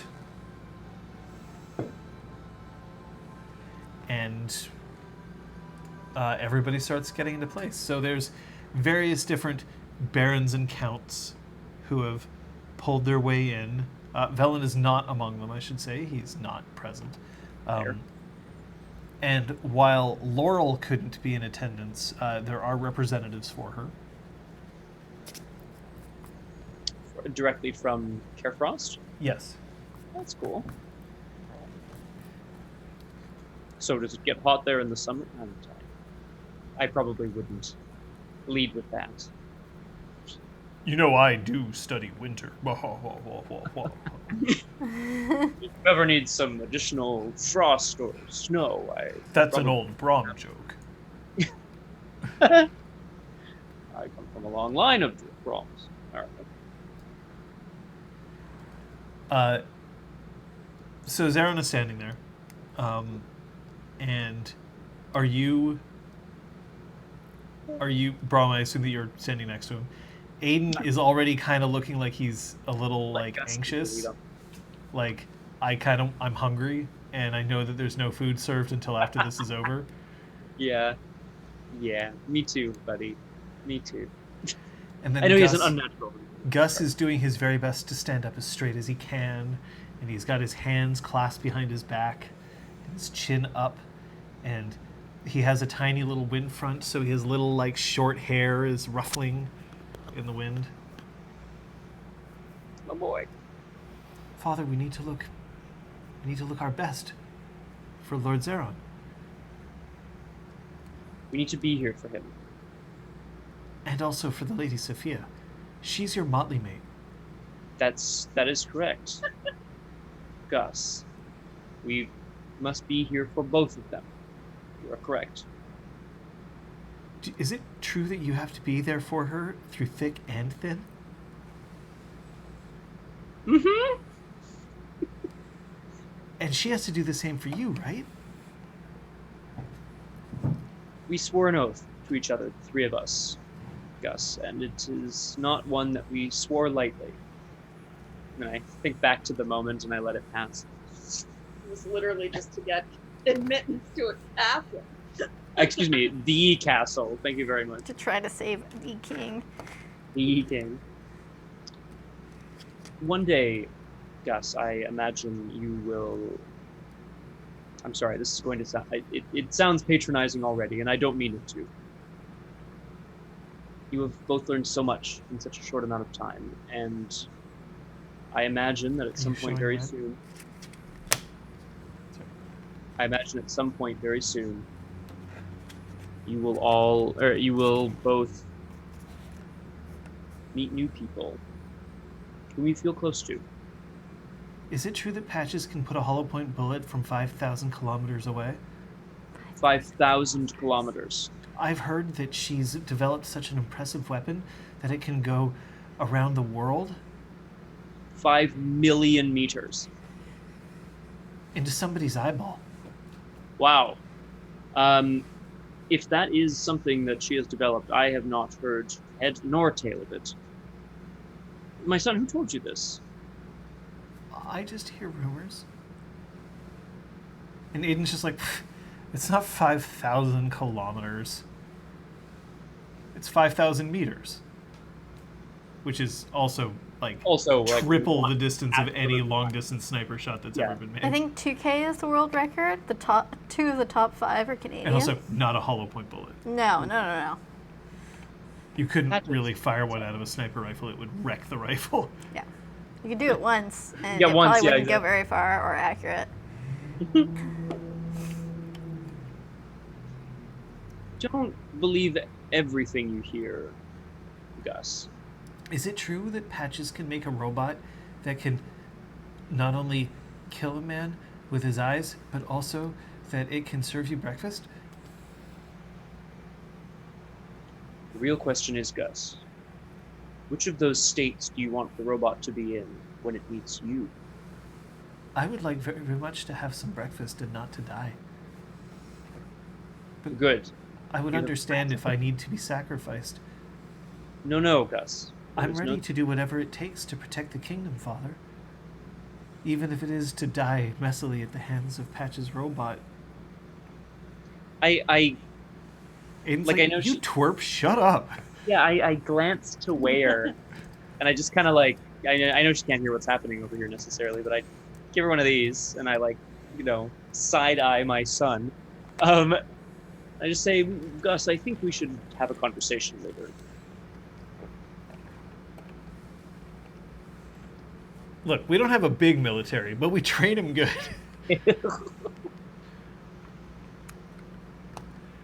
And then Zeron turns around and says, I heard that Patches is able to hotwire a car in under 25 seconds, even while under the effects of a sleeping potion while being shot at by Dantain. What do you think of that? Well, I could hotwire a car. Aiden, no, you can't. Yeah, I can. Patch's ears are burning. Kyoko is finally satisfied with the status of your dress. Married life's an awful lot like single life. Oh, sorry, one more time? Married life is an awful lot like single life. Sorry, the last word one more time. Life. Single life. Single life, thank you. How so?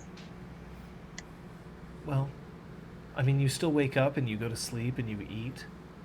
None of that really changes. Just everything else. Excellent advice, thank you.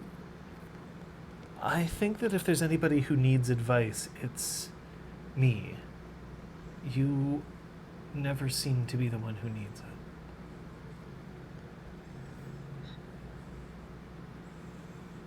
It's not true. It's true, I lie sometimes. Are we ready to go?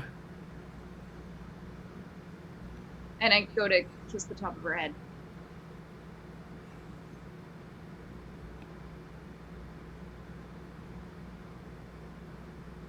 Things are gonna change after this, aren't they? Yes. Yeah. I always knew you were unseelie. One more time. I always knew you were unseelie. There we go. Haha. She doesn't deny it. Oh shit! What? Secret villain. Secret villain? Oh, uncomfortable kitten.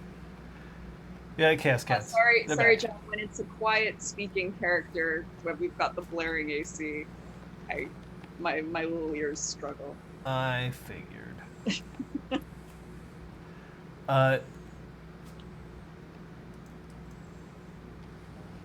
You're taken down. Yay! And Zeron is standing there, and Talus finally is like he's got the songbird on one of his shoulders, and he has Peeps on the other one, and Peeps is just like muttering into his ear, and Talus is like straightening up a little bit. God, that's so distracting and horrible. Peeps. You know, I can do this a lot better than you. Don't fuck up. Don't fuck up, don't fuck up. Who's the other bird? What's its name? Its name is Betrayal. And you are guided down the aisle, and everybody is watching pleasantly. Patches, what do you? I'm either following or standing ahead, whichever the sequence was negotiated Bridesmaids went down the aisle first. Great, then I'm standing. along with somehow Mab ejecting flowers from her heart. Perfect. Yeah. A little, like a tiny little like launcher attached. Yeah, like one of those T-shirt cannons, but it's attached to the harp and it's just shooting flower out. It's Perfect. quite something. Very shocking. There is a gasp as your dress starts to layer in the elements of blue and silver as you walk down. And Patches, you can see Kyoko next to you is like, there's this moment of relief that just washes over her face as it doesn't mess up. Give her a little like reassuring elbow bump.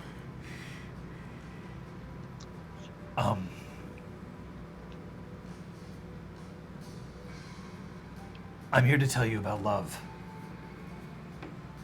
And trust me when I say that I know more about love than I have any right to. I had it. And I know what it means to lose it. And I know what it means to know that maybe you never really lost it after all. Which is why I love celebrating love. It's why I'm here. It's why a lot of us are here, is to celebrate the fact that we can move forward with life, with power and politics. And yet underneath it all, there can still be a layer of love. That's still there.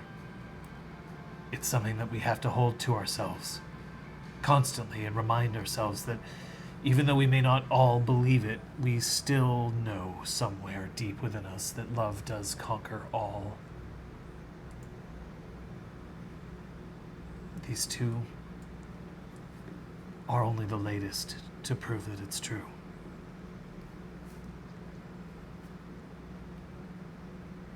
If anyone here has any reason that these two should not enter into the bonds that will guide them, they may speak now.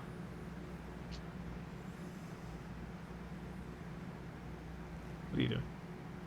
I'm just shifting my posture so that instead of having my hands clasped together, they're at my sides. That's it. Brom? Watching the crowd. I take like a micro step forward to sort of be slightly ahead of Aiden and Gus. Just a micro step. Brom,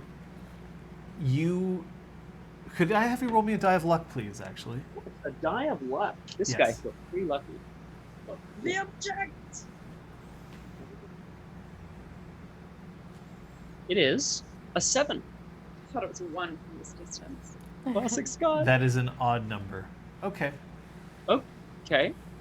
So this will be an odd wedding. Oh.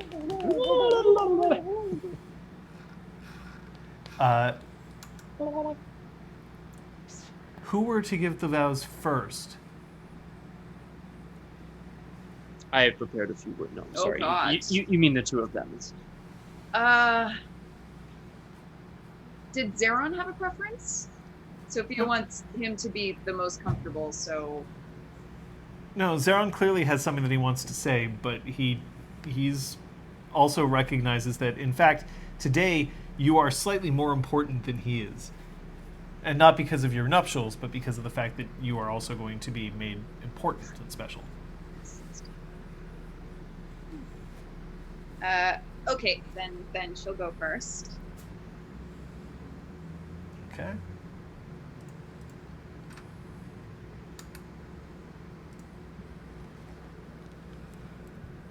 Zeron. You are the world that I see when I close my eyes. You've maintained again and again and again that you are not brave.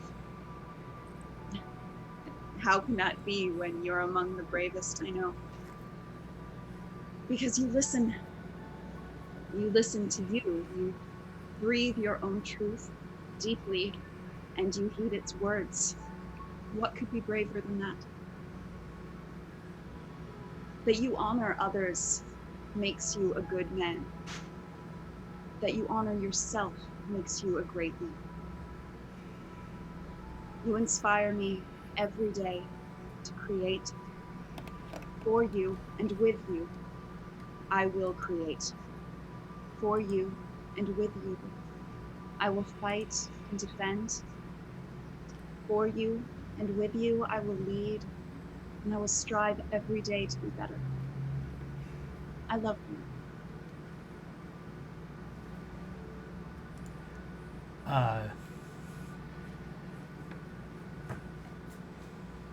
There's a not insignificant number of people who have started to weep in the crowd.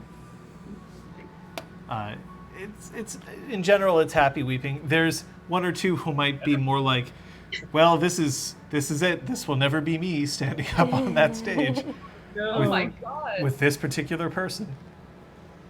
Neale, Brom, probably. I mean, we're all still choked up about Brom, right? Isn't not in the weepy crowd. Right?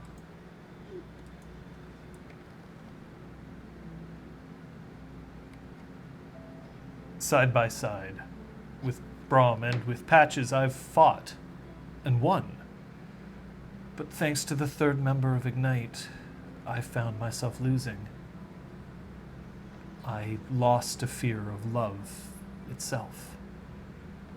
Sophia, your gentle words and your absolute determination brushed away that cowardice within me. It's a debt I fully intend to repay by joining with you and seeing art and glamour bloom, if you will have me. Fiona's strength comes from their heart. It is a lesson that we all learn from Lady Fiona herself, but mine, as it faltered, was bound by your resonant strand.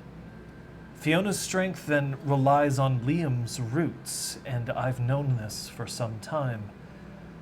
But let everyone here know it now, and anon, that our love proves this truth. Through victory and loss, I swear to offer you whatever beauty I can muster. Through rule and ruin, I swear to support and protect your quest. Through wakefulness and dreams, I swear to love you. And Talus coughs a little bit and he shuffles forward.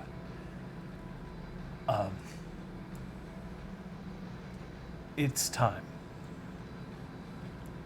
If you'll repeat after me, please.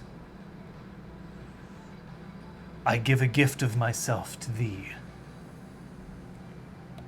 I give a gift of myself to thee. Take it freely. Freely is it offered, and forever thou hast me in thy keeping. Take it freely. Freely is it offered, and forever thou hast me in thy keeping. I swear love unto you and pledge my troth. I swear love unto you and pledge my troth. May those who watch over this oath and those who keep it, and may we never find fault in their eyes. May those who watch over this oath and those who keep it, and may we never find fault in their eyes. Find fault in their eyes. Sophia, you can see something that no one else here can except for one other.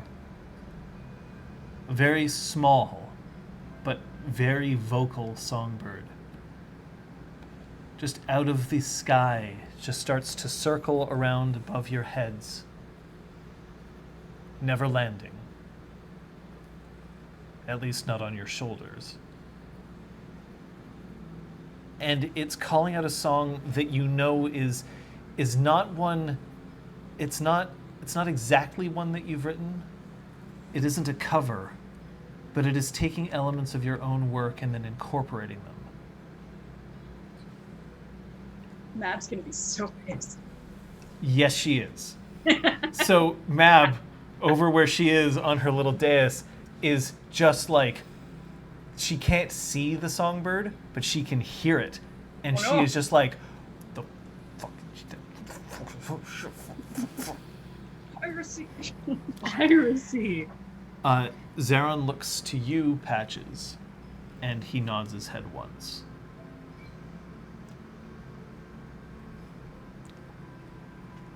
Surrounding everyone. At the tops of the flagpoles that are holding the sun sails, there are these spheres, and it becomes apparent that they are actually small projectors. And so, an image begins to appear all around everyone in 3 dimensions. It begins with cascading deep blue water surrounding everyone. Then silver lines, diagonal, slashing from top to bottom, outlined in green, start to form harp strings. And as those grow and surround everyone, branches emerge from the water, spiraling outward, taking root into the ground as trunks, strong as trolls, timeless as stars. A swirl of silver resting atop the branches never fully forms a lion, but remains in the abstract, dotted with brilliant bursts of color. It is a painting by Zaron, brought to life for everyone, but particularly for Sophia. Is that Sophia's reaction? It has become a court. It has become a court fashion now that everyone, from Northern Ice down to the Burning Sands, when they see something cool, now they just go wee. Sophia smiles widely at Patches, and then full, just all the love and a smile at Zaron for what he's made. I spoke of love. And now I speak of peace, of beauty, of things that we can all use right now, more than ever.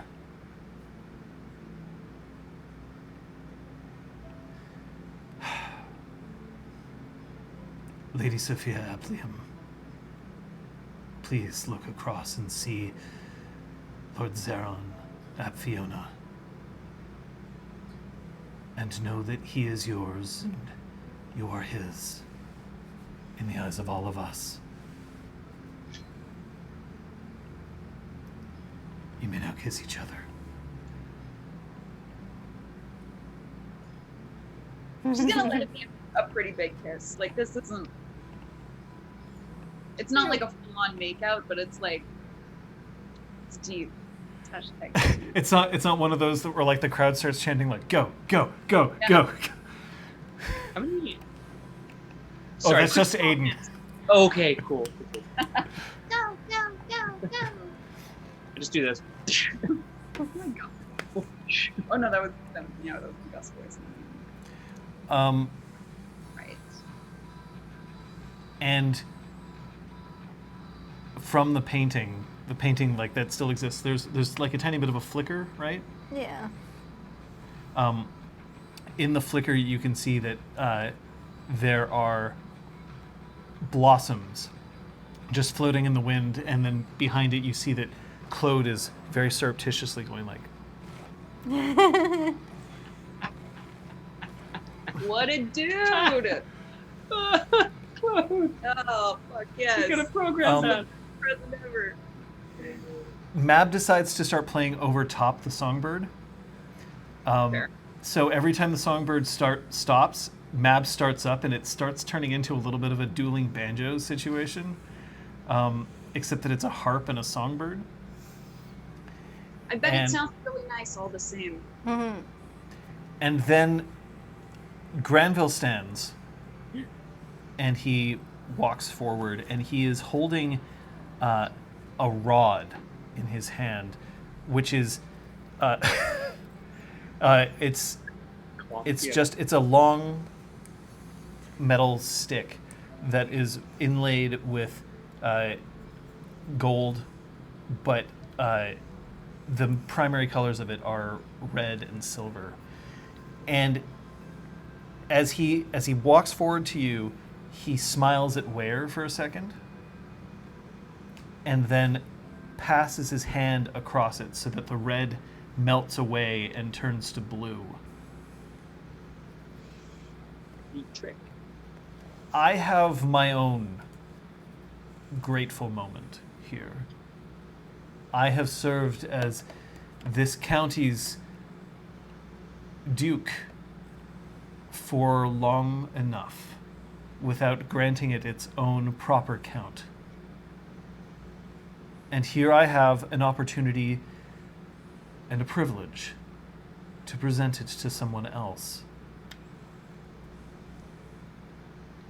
Neale, Sophia Aplium. She does. I should point out that this is a big deal to demand somebody to kneel and for them to do Okay, that. there's carpet. She isn't gonna get her grass dirty. Her dress dirty. That's the detail. Oh, I see. We'll jump forward and help with the dress, which is everywhere. Grom just face plants immediately in front of you, so you can kneel on the back of. Thank God. Maybe not.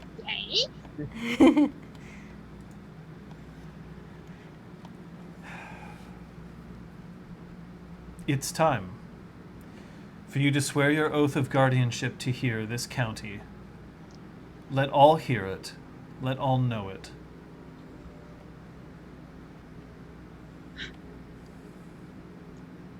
As the sun guards the earth by day, as the stars by night, so shall I serve the county of Cross's shadow. This is my duty. I shall not abandon these lands until these lands are yielded to another. Else may the stars close their eyes and sleep. He takes the rod and he places it in your hand. So it's not like a knighting. He doesn't, he's, It's like a scepter pass. He passes it into your hands, and he says, "Then arise, Countess Sophia ap Liam, and choose your first vassal." She and as previously agreed upon, turns to Zeron.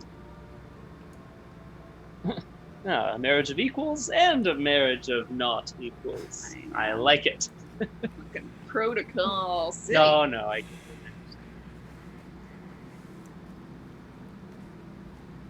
And this is where you would swear your oath of Eshiat. I take you as my vassal. You are of my house, even as the very stones. Oh, sorry, that's Eshiat. Shut. Yes. Yeah. Wait, where's That's vassal? the correct one. Oh, Yeah, that's God, what he never just mind. said. Sorry. Even as the very stones. I pledge to hold you, to guard you, and to keep you. I pledge to honor your service as it deserves, and to reward loyalty in kind.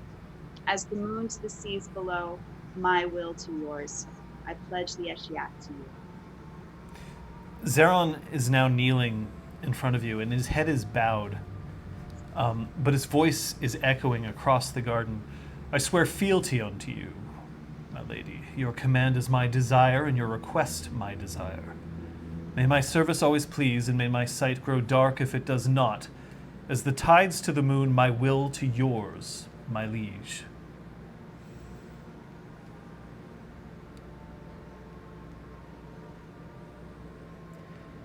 And he stands up, and the Duke looks out over the assemblage.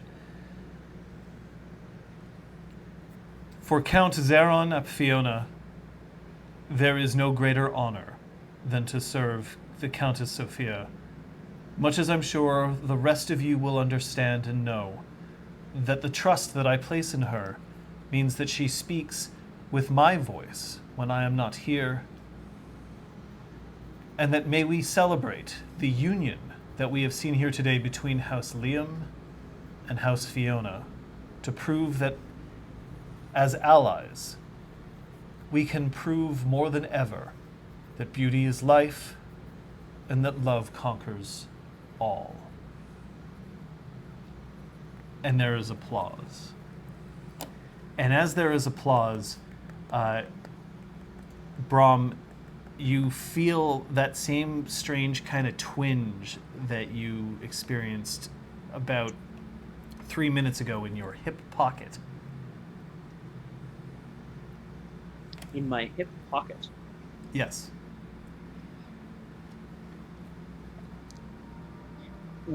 Okay.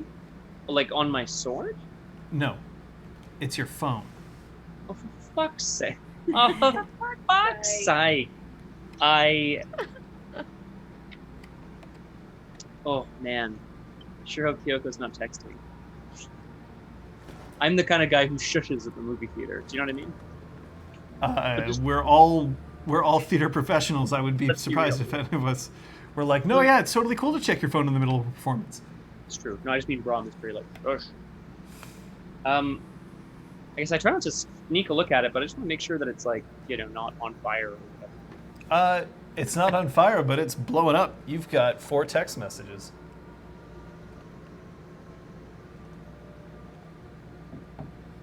Damn it. How fast can I see who they're from, John?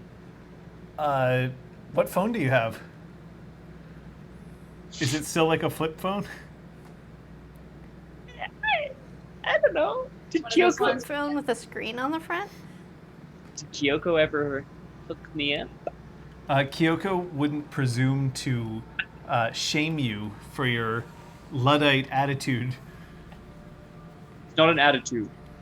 It's a way of being.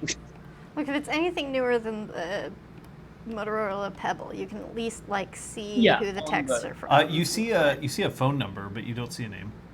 Okay. I don't recognize the phone number of Parshnos or anything.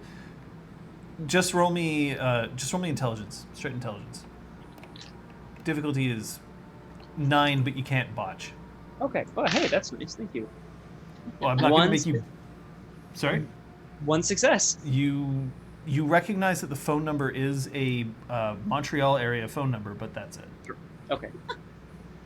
You can read Man, the I'm numbers. so smart. 514. Smart. I I put it back in my pocket and I await the beginning of the reception. I imagine we're all going to step. Oh, Claude has already been setting up the entire reception behind the altar. As soon as like the wedding part was over, he as soon as the oaths had been sworn, he immediately just rushed behind where no one could see him, and like turned all the burners on, and then like just threw every glass so that it landed in place on the table behind it. That's awesome. That's what a cool dude. If it seems the appropriate moment, then the display will gently wash away. I mean, flickering as it goes, but wash away. Yeah, that like refresh rate. That's nice work. When did you find the time to do that? A lot of sleepless nights, some help from Cog. He paid for it, didn't he? Why? Because You get to keep this. you can patent this shit. Cool, I'll patent it. All right, we'll get the paperwork started. Do you want to do that now, or? Let's wait for the wedding to be over. And I think there's someone that would probably want to dance with you. I think there are a few someones that would want to dance with you. And he looks over and he sees Granville, and Granville's like, yoo-hoo. There's like 3 small little children with like little newspaper caps, and they're all like, "Uncle, sister, uncle, sister." I don't know where they came Yeah, I Oh was shit, it's thinking Chewy Dewey and Catelys, maybe Sophia, you know, I don't know. Huey, Dewey, and Louie. Classic.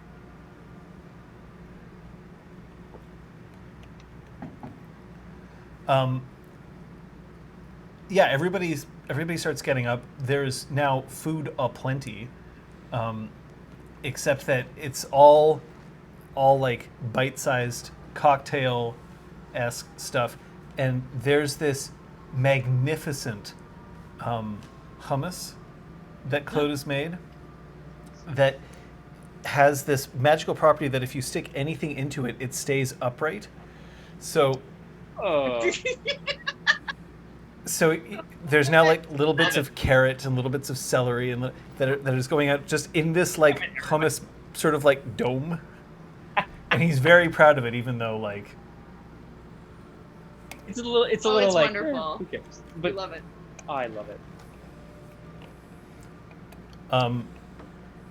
one by one, I should point out, representatives from other freeholds approach Sophia and start swearing the same oath of vassalage to you. So there's Trevor, if you remember him. Yeah. So Trevor is there, and he's doing it where he's kind of coming in, doing it, and then realizing that he doesn't want to like cramp in Sizer's style. So he's coming in, he whispers like a quick congratulations to you, and then beats it. And there aren't that many other freeholds in Montreal. There's Cluricon, who I'll give you names later. Like it's not terribly important right now, but 3 or 4, and then one who is a she, who is wearing this very elaborate scarf wrapped around his neck, purple, and he's got his hair slicked back, very similar to how Velen wore his. And he does so on behalf of the Baron. He introduces himself as a Sir Kent. Sir Kent? Yeah.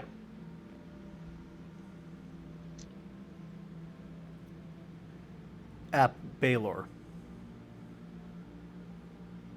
App you do.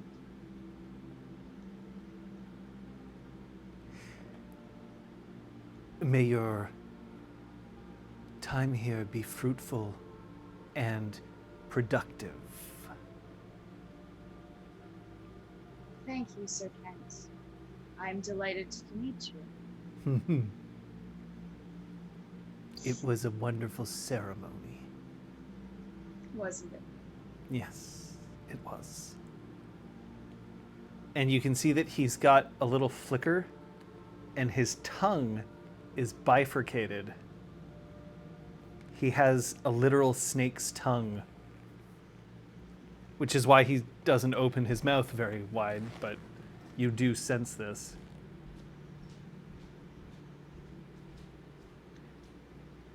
You must be very proud. You must be very proud. Still to me? Oh, yes. I am. Yes. Please help yourself to refreshments and enjoy the party. Oh, I will.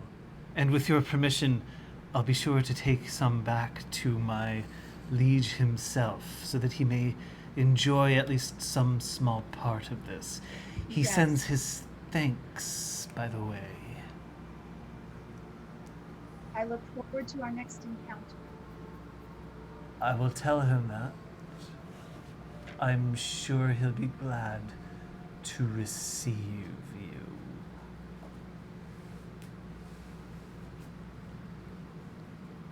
And he backs away. Yeah, heebie-jeebs. Yeah, I don't think there's anything strange going on there. Nah, nothing Whoops. untoward. It's fun. Everything's What are you doing? As people are kind of going towards the reception portion of it, Ware is making not a like ostentatious show, but a very pointed showing of thanking Talus for officiating, with not too subtle threats of public shaming if other people of importance do not also do the same. Nice. So can I ask everybody here to roll your perception politics, please? And that includes you, Ware. Social gatherings. Oh, yeah. Yay. Difficulty here is just 6. Standard difficulty. Oh, you... No, I have one success. Yeah, I know, but so- like, just oof. It sucks on 6 dice.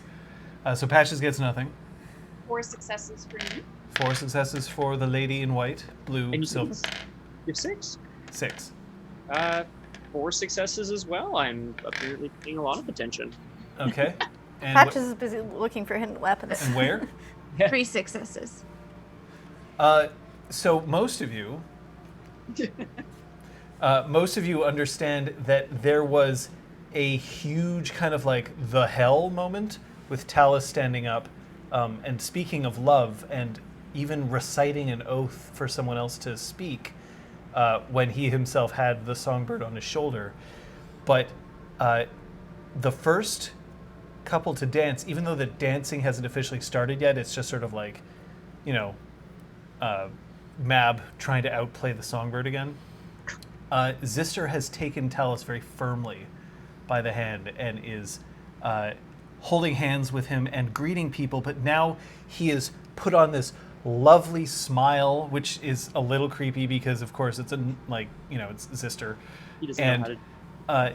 is making a point to go and introduce himself to everybody, and it's not just like it's in there, but now it's like, hello, I'm Zister. This is my freeholder Spock. Have you met Talus? What a wonderful job he did. I'm so happy for Sophia and Jaron. And like, he does not let go of that hand. Yay. Yeah.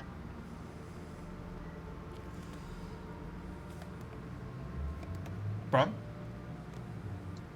Now that the reception is underway or about to get underway, I'll turn to Aiden and Gus and, nod at them very seriously, very seriously. You did very well. I think we make a good team, the 3 of us.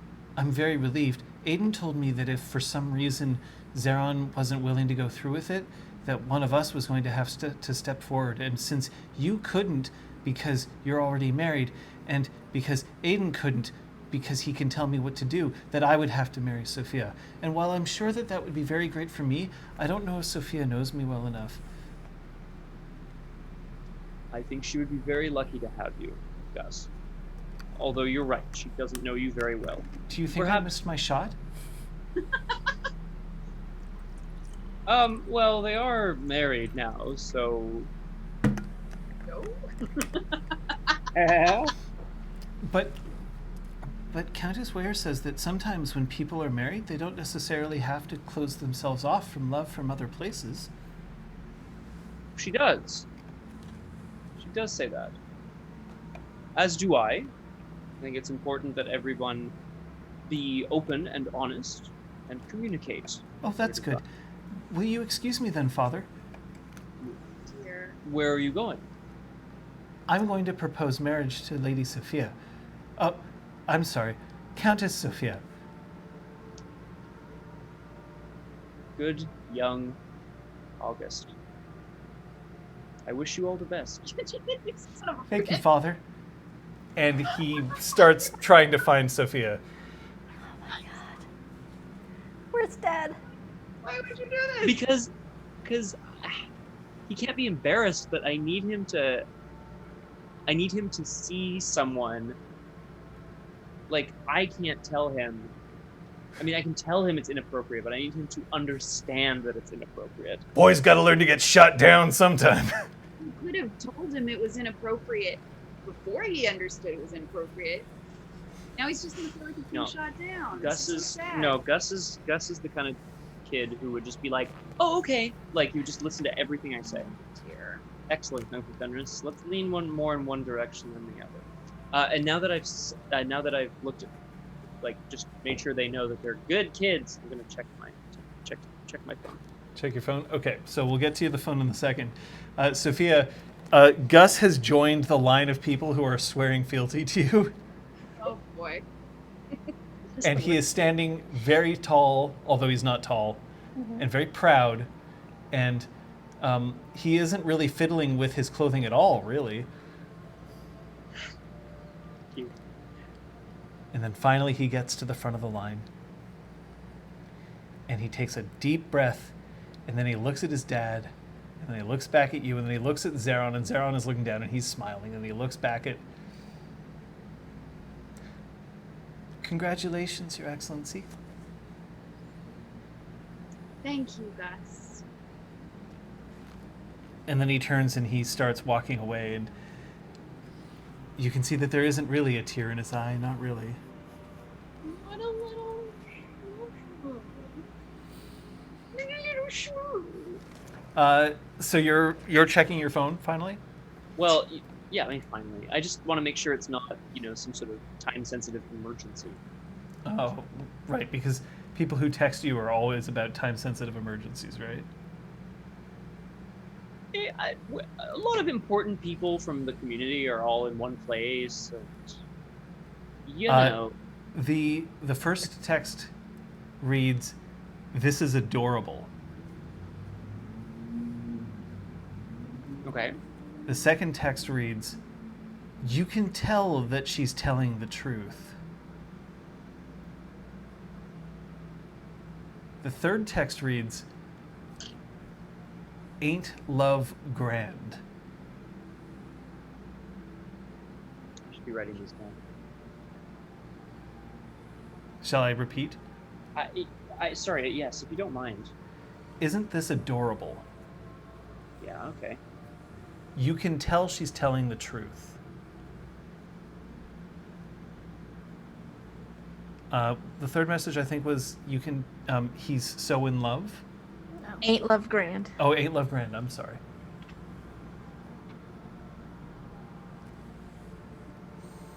Okay. And the fourth text is, "I'm so happy I got to be here to see this."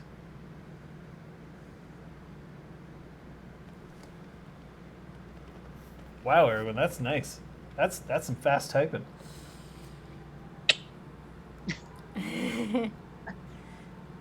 Shot some finger pistols your way.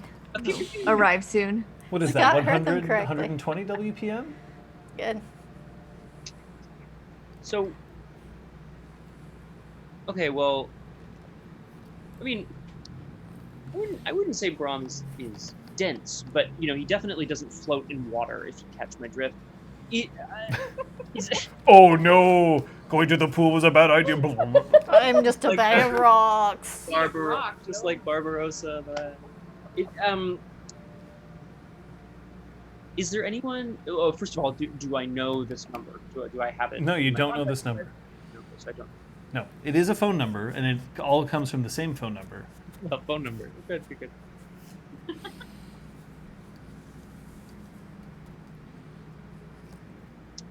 I just text back. Is it you? Question mark. You get an answer. Yes, it's me. Touche.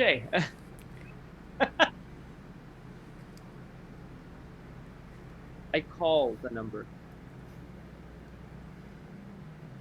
Okay. The phone starts ringing. Patches. I would be helping myself with some snacks, but also just watching the general ebb and flow of the party. And Cog seems to be spending an awful lot of time around that satyr. perf. Perf, perf, perf, perf, perf. Now they're not holding hands, and they're not making kissy noises at each other, and they're not. They are actively having sex. Wow. Is that what you would encourage at your wedding, there, Sophia? I'm not saying I wouldn't. Yes, So- the new EP by Sophia, "Fucking on the Dance Floor." Wedding woohoo. So Patches will probably keep a bit more focus on them and make sure that they're not in danger.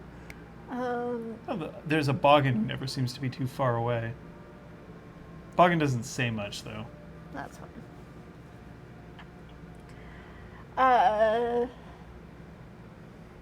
Yeah, she's just gonna chill near the food table. Sort of her standard place at parties is spots usually well situated, and Neela comes over and starts engaging in like very bad small talk because it's actually very technically minded. So it's not small talk at all. Okay. She's just like, so I've been working on this, and then she just starts rattling off. Wonderful. It's clear that she is. Actually, no, it's not necessarily clear. Roll me your perception empathy. There we go. And I'd like to, because she's into electric, so I'd like to talk to her a bit about how I did what I did. So perception, empathy? Yes. I bought. It's clear that she is a dog. 2 successes. Yeah, so she's happy to be here, but there's still a little bit of like, it could have been me on that podium. Yeah. So she's trying to like distract herself a little bit. Yeah, totally. And I will listen and I will talk to her, give some feedback and tell her about how I ran the electrics on a grid underneath the garden and up the poles so that no one could tell that they were, electrified before the event. Makes sense. Brom? Hello? Hello. That's good to hear from you again. I suppose it is. How are you here? Well, I wasn't invited, and it's not very polite to crash weddings. No, that is true. I'm just watching. I start looking around. No, you don't have to worry. Nothing's gonna happen.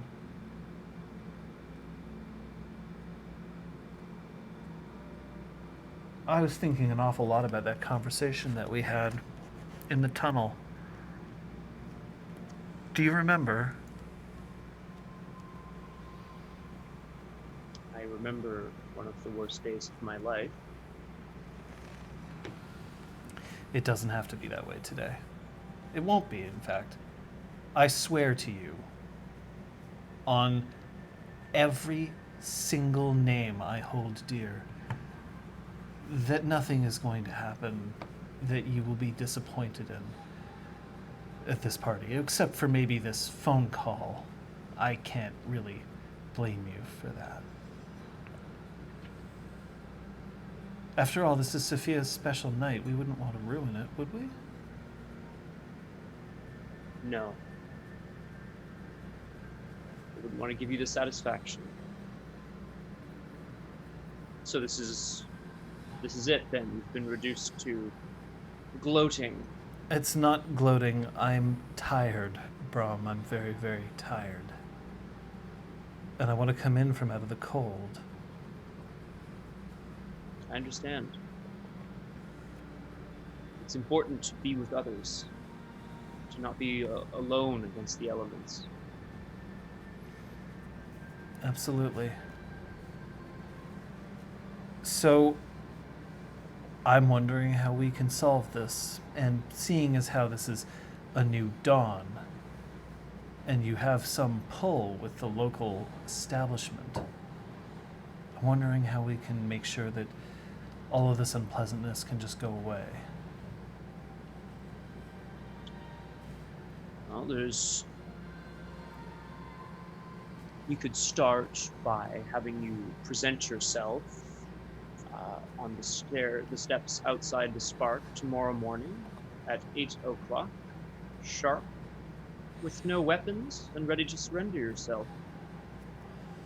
And what would those terms of surrender be? I don't think you get to negotiate those. They're such pretty dresses, aren't they? Your wife made Sophia's dress, didn't she? Did she make her own? I mean, I know she's not wearing a dress, but it is a lovely shade of black.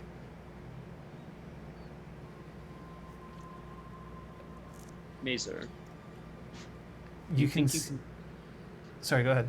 I was just going to say, Mazer, you think you can frighten me? Unnerve me? I can only not frighten Zeron. I guess maybe Granville. I don't think he has enough brains in his head to feel love for another creature. But I can frighten you. She's by the bar right now. She's picking something up, probably for you. Squint. You know what's funny about the red dot that you see in movies? It's not necessary. You can't actually see a red dot. But I can show you that there is one. And you can see that there's one tiny little red dot floating between her shoulder blades on her back.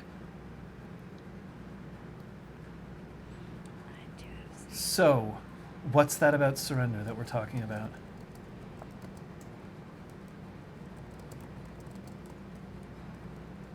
You want to meet on neutral ground, I imagine.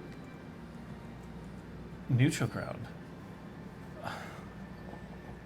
Neutral ground. No, I don't think it's going to be neutral ground. Do you know why? Why? And then you just hear, like, away from the phone, okay. And 25 more red dots appear on Kyoko's back. And none of them are static. All of them are moving just a little bit. That's enough. And then they vanish.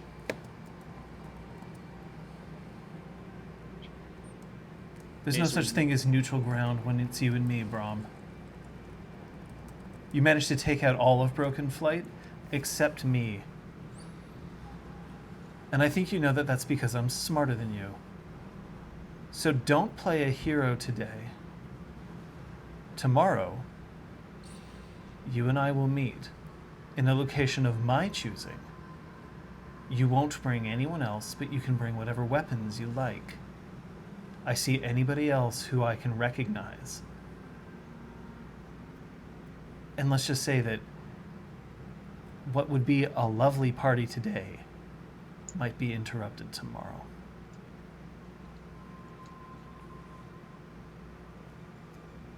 I told you. I swore to you. Nothing except this phone call is going to be a problem. So why don't you enjoy the rest of the party? You don't need to upset anybody on this special night.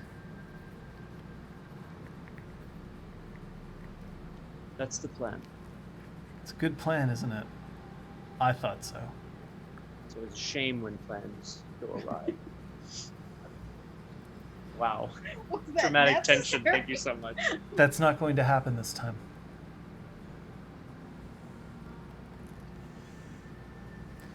Owen Brom, I'm still here.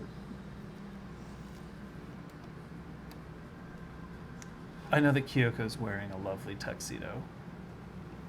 And I know it's going to look even lovelier when she decides to wear it at some other function, but she'll probably do things like alter the cut or change the colors, because of course she wouldn't want to be seen in the same thing again at another social gathering, right? There's a chameleon aspect to what she's doing.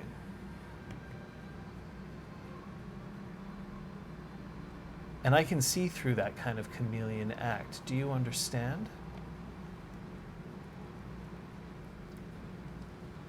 I understand. Now, with all facetiousness aside, and I hope that you interpret this in the absolute sincerity that it's designed for, please wish Sophia and Zeron the happiest of marriages. I will. But you don't have to tell them that it's from me. I just wish you didn't bring other people into this, Mazer. That's what I wish. You know, I'm very good at bringing other people into things. If it's not Halea, if it's not Kyoko, today it's you.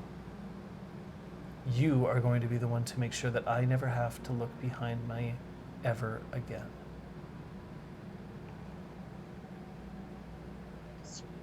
Mazer? Look anywhere, son of a bitch. Tell Claude that the hummus looks great. Thank you for the compliments. Good night and good luck, Mazer.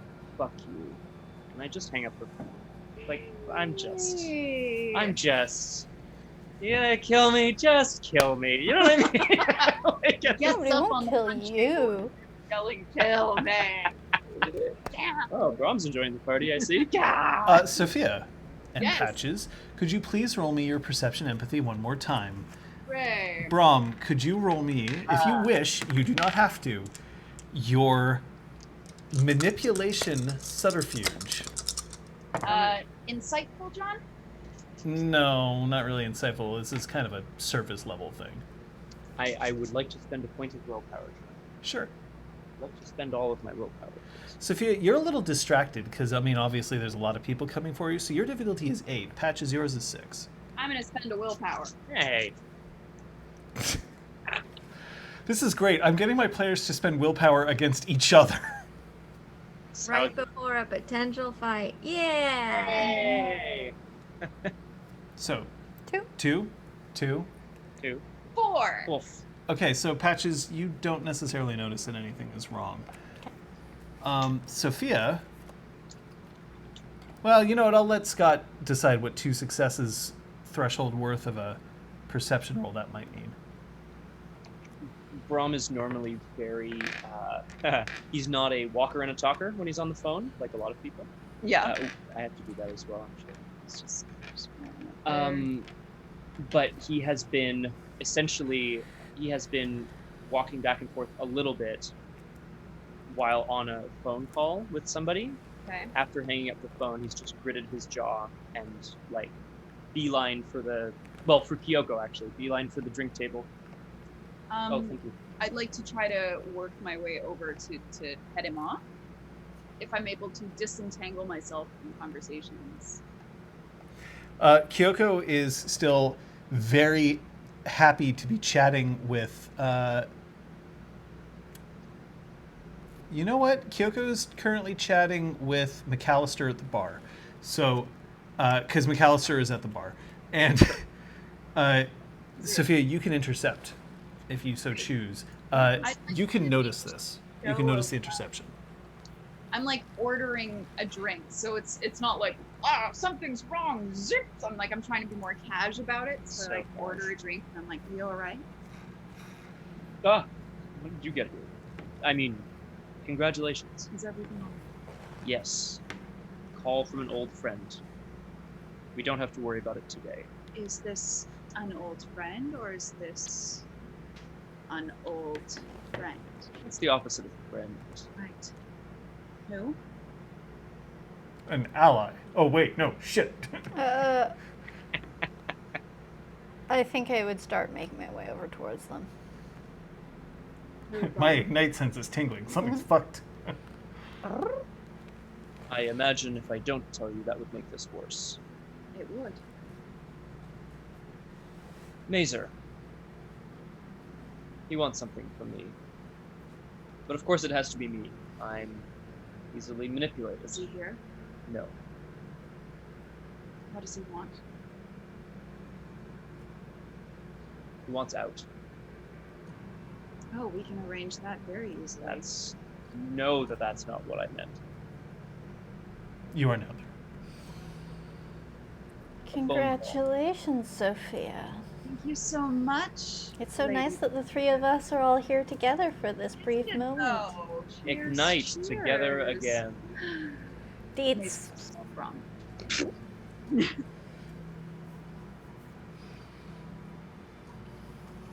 Zeron has now started speaking with Neela, by the way. And now they're making out. Wait, Three who's left. he? Neela. Oh, nice. Coming out of my head, and I've been doing just fine.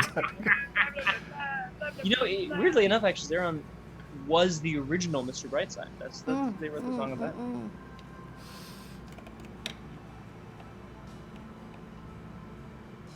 Look, I don't want to worry anyone. I have his word that tonight is safe.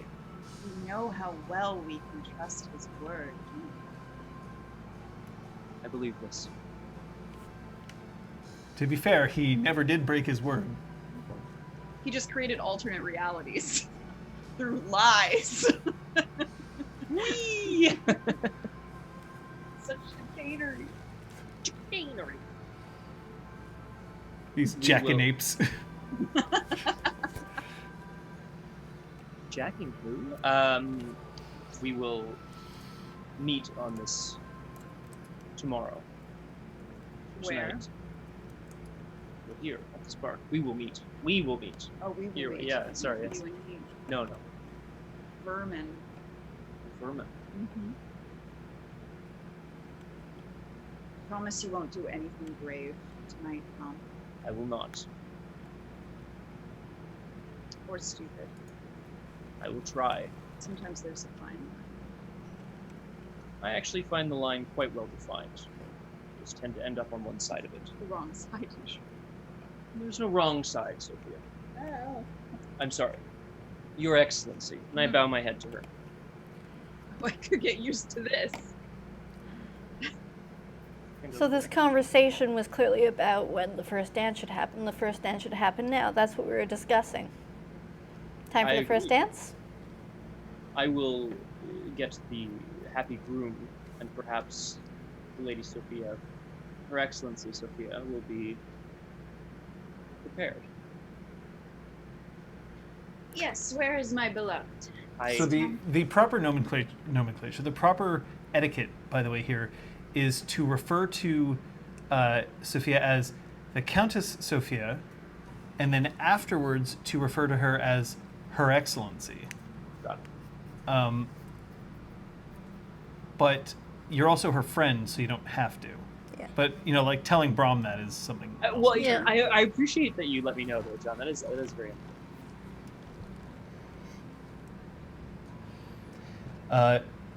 So Zeron has finished speaking with Neela, and you see that there's this thoughtful look on Neela's face as he squeezes her hand once and then turns around and Oh, that's nice. comes and joins Sophia.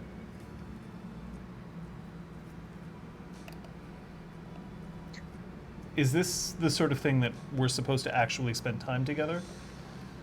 I think we're supposed to dance or something. Finally, my years of jazz tap are going to come to fruition. I was going to do an interpretive dance. I toss him a So hat this and will a look great cane. together. Let's go. I don't. Because when you're a shark... Shark. No, just No, it's when you're well. hey, but the other ones, they have their own. I'm sorry, Brom taught me everything I know about West Side Story. Oh God, no. He didn't know that Grease took place at Rydell High. But is it the version where Cher plays all the characters of West Side Story? Ew. I saw that video. Fucking weird, yo. Did you have an idea of the first song that you wanted to play? Sure did not. I assume it's one of Mav's original compositions because she would kill me if it was anything else. Zeron walks over just after you've decided, and he walks over to where Mab is sitting, and he slides her a little tiny folded piece of paper, and Mab opens it up, and you can see that she's looking at it, and then like her tongue just goes whoosh as Zeron's tip bribe.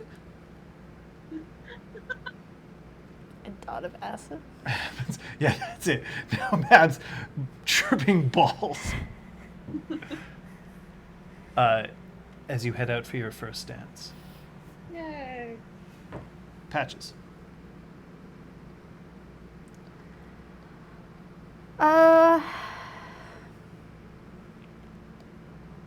She was gonna have fun. Now she's gonna stick with her, watching out for everything situation while trying to act cool. So she'll continue to hang by the food table and talk to whoever talks to her. Helena saddles up. You don't look like you enjoy parties nearly as much as I was led to believe. This is Sophia's special night, special day, special everything.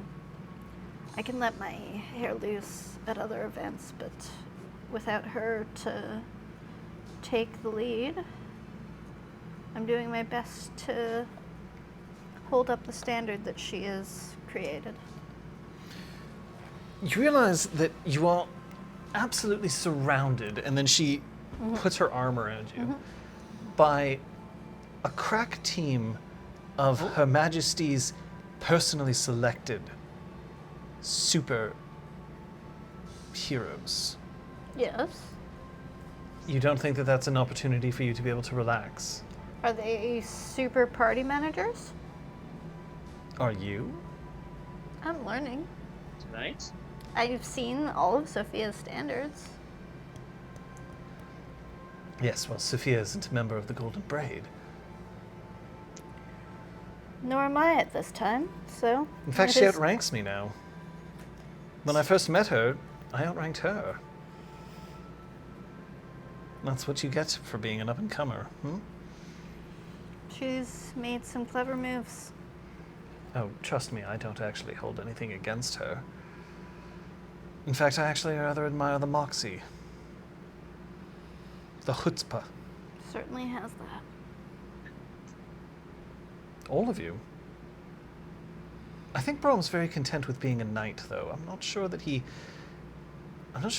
has dreams of having different names. He just has dreams of having different deeds. Very much like a Dougal, actually. We're wasting him in this house. I think he cares a bit too much about the concepts of honor as opposed to the honesty of action. To be a Dougal. I love him, you know that? I absolutely adore him. I think that he's just the bee's knees. It's a good way to feel about an ally. My comrade in arms. Do you know, I honestly wouldn't have predicted that this would turn out so well for him. There was always a bit of doom reeking in his aura as he would move by, but it's not there anymore. No, it's just seeped out all around us instead. Now that's We have a good way of finding trouble. more telling, isn't it? What's wrong?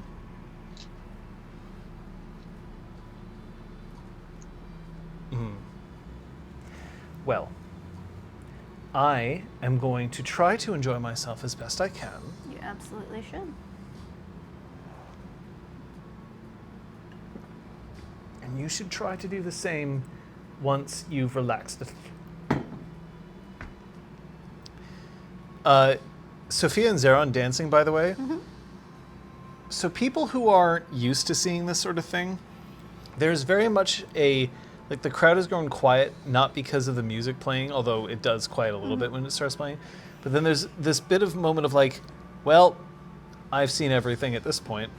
Perhaps this is the only day left worth living because I've seen this. And what could possibly compare to seeing Zeron and Sophia with their arms intertwined and their bodies moving in sync? Oh, Nice. pulling out all the disco moves, right? Yeah. Oh, wow. Oh, I like it.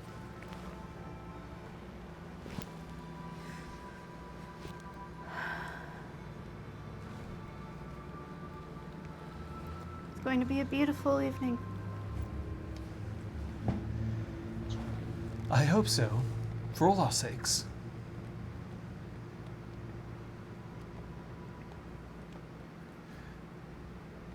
Sophia, Yes. anything left that you wish to make sure that you accomplish in your wedding? I want to make sure that I also publicly thank Talus. Like maybe I'll give like a toast to him or something. And also say that I greatly anticipate their renewal of vows. Oh. Coming up soon. Otherwise, no, like Patches, I'm keeping an eye out because if Mazer's around, like I can't just relax from. Braum is cutting the rug on the dance floor. He does not have a care in the world. No, of course not. He's not. You need to relax. Come on. He's terrified. Look, Sophia, I learned how to do the worm. Oh. Look, Sophia, I put a crater into the dance floor. I will lie in it. Try to make it an even surface again. But yeah, she's just trying to circulate and get to know as many people as possible. If there are any new faces, she wants to be introduced to them. And Okay. Brum? I'm making sure to stick relatively close to Kyoko. Now that Have the you told ceremony's her? over. I'm going to tell her when we have a moment. Yeah. Like a private moment, not like, you know. Do you tell her everything?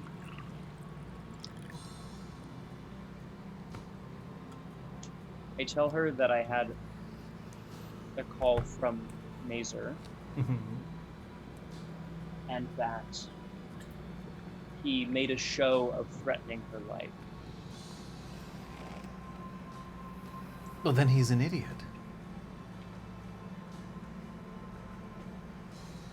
Tell me. I want to hear this. I want to use it. Well, for two reasons. The first is that he's pissing you off, and I'm led to believe that this is a fatal mistake.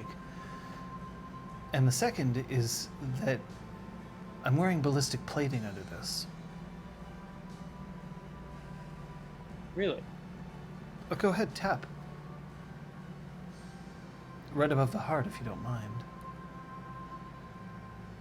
I reach out. Tink, tink, tink. Now see, Kyoko, if I had been smart, I would have said, oh, I'll have to inspect you right this way, and then I would have inspected you without the Yes, rest. you get to go home with me tonight. We get to enjoy the party and fuck. You don't have to pull me away. That's the best part about being with you. There's time. Even if he's around, there's time.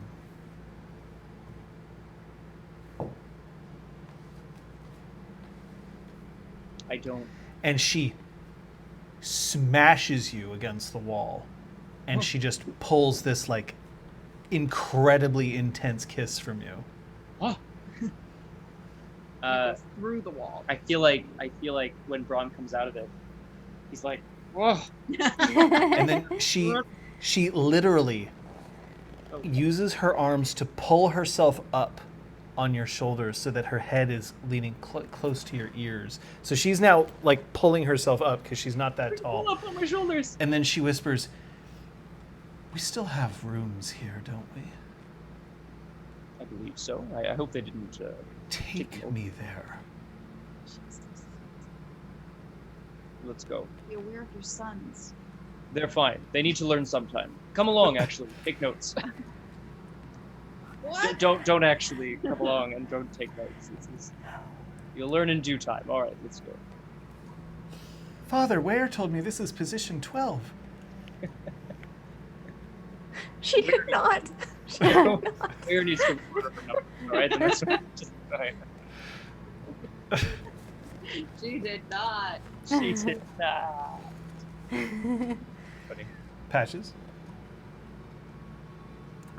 She's probably gonna head off to one of the corners of the garden and probably start chain smoking. She was like, "Okay, I finished the annex. Okay, I finished planning the party. Okay, I finished building all the stuff for the ceremony. Okay, now I get to fight Mazer. Yeah. Bye. Yeah. Bye. Bye. Yeah. Granville yeah. stands next to you after a little bit. Do you mind? Sorry about the smoke.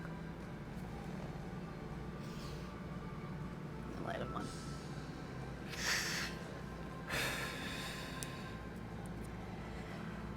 Time for a new adventure.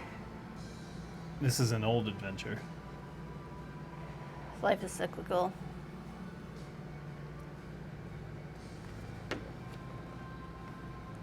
You're still going to be around, aren't you? I'm here. What do you mean? I mean, I'm steward of the Spark. We're getting external rentals.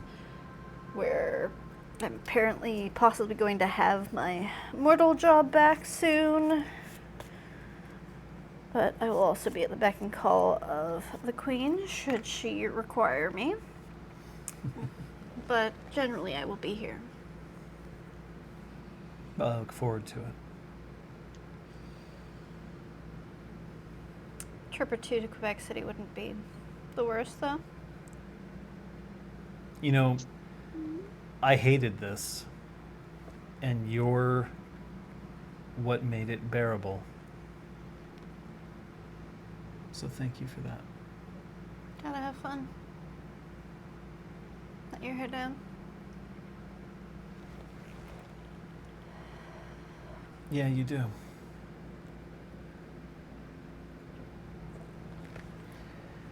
Sophia, there is no absence of people wanting to dance with you. But the person who gets the last dance of the night, the person who approaches you and gives you a very fluid bow,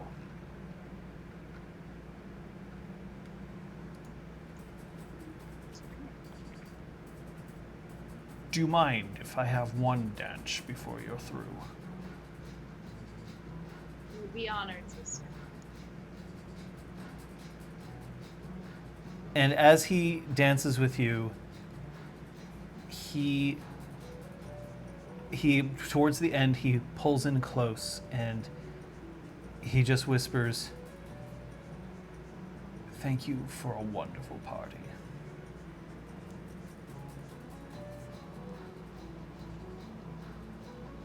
Thank you.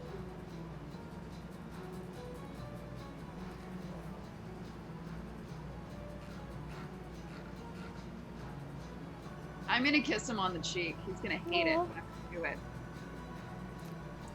He blushes right through his pale, swirly face.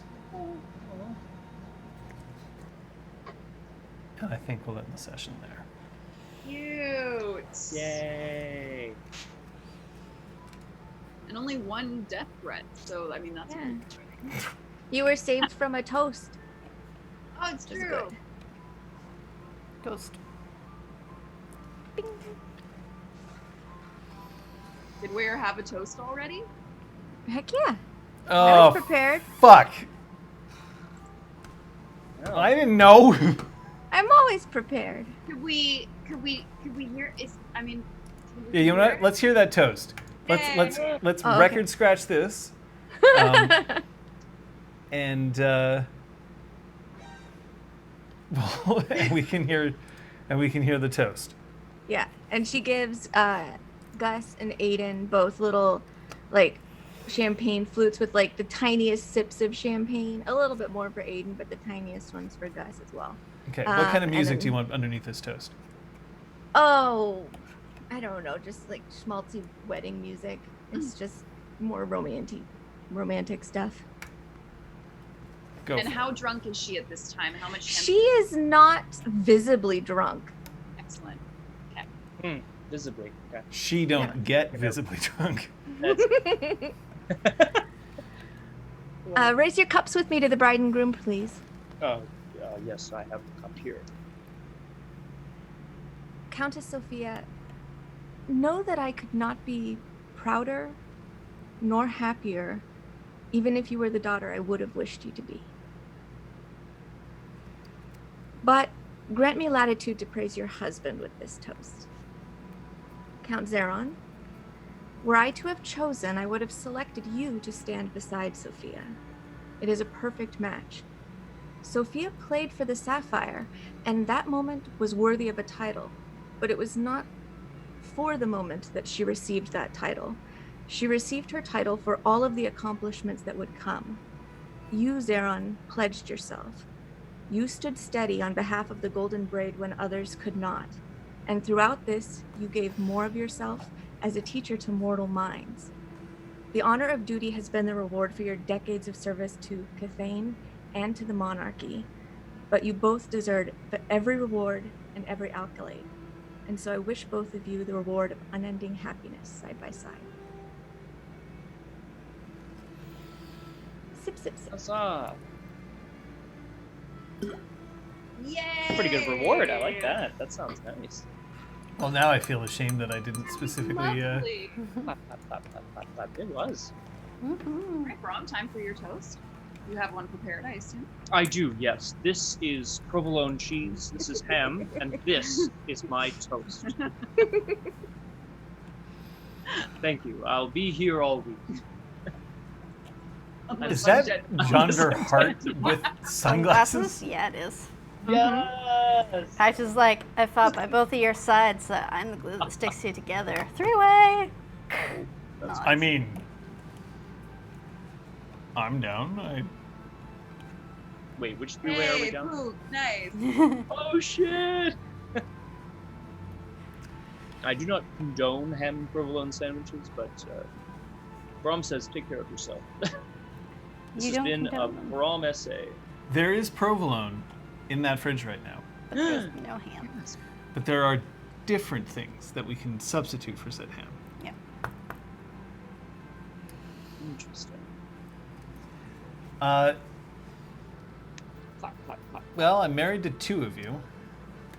Yay! 3 of 3. 3 of 3. 3 of Ugh. Patches? Father, do you think that maybe Will you be Patches would very love me? Patches? Patches, I would be ever so good as a husband. Oh, he went for it. Nope. Sorry, kid.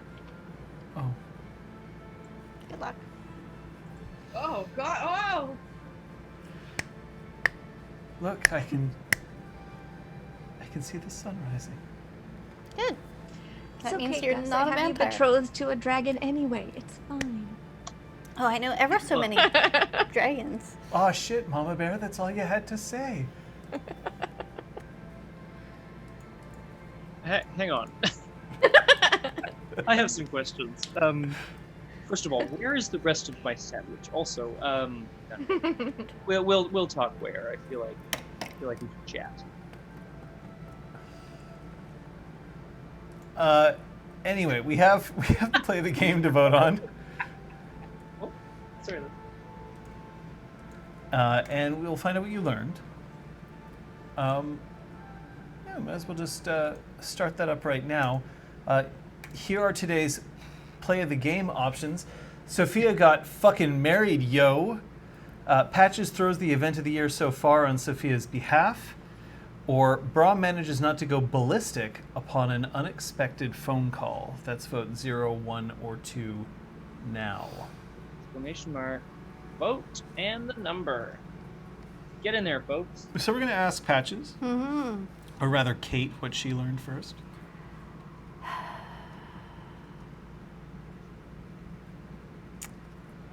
Learned.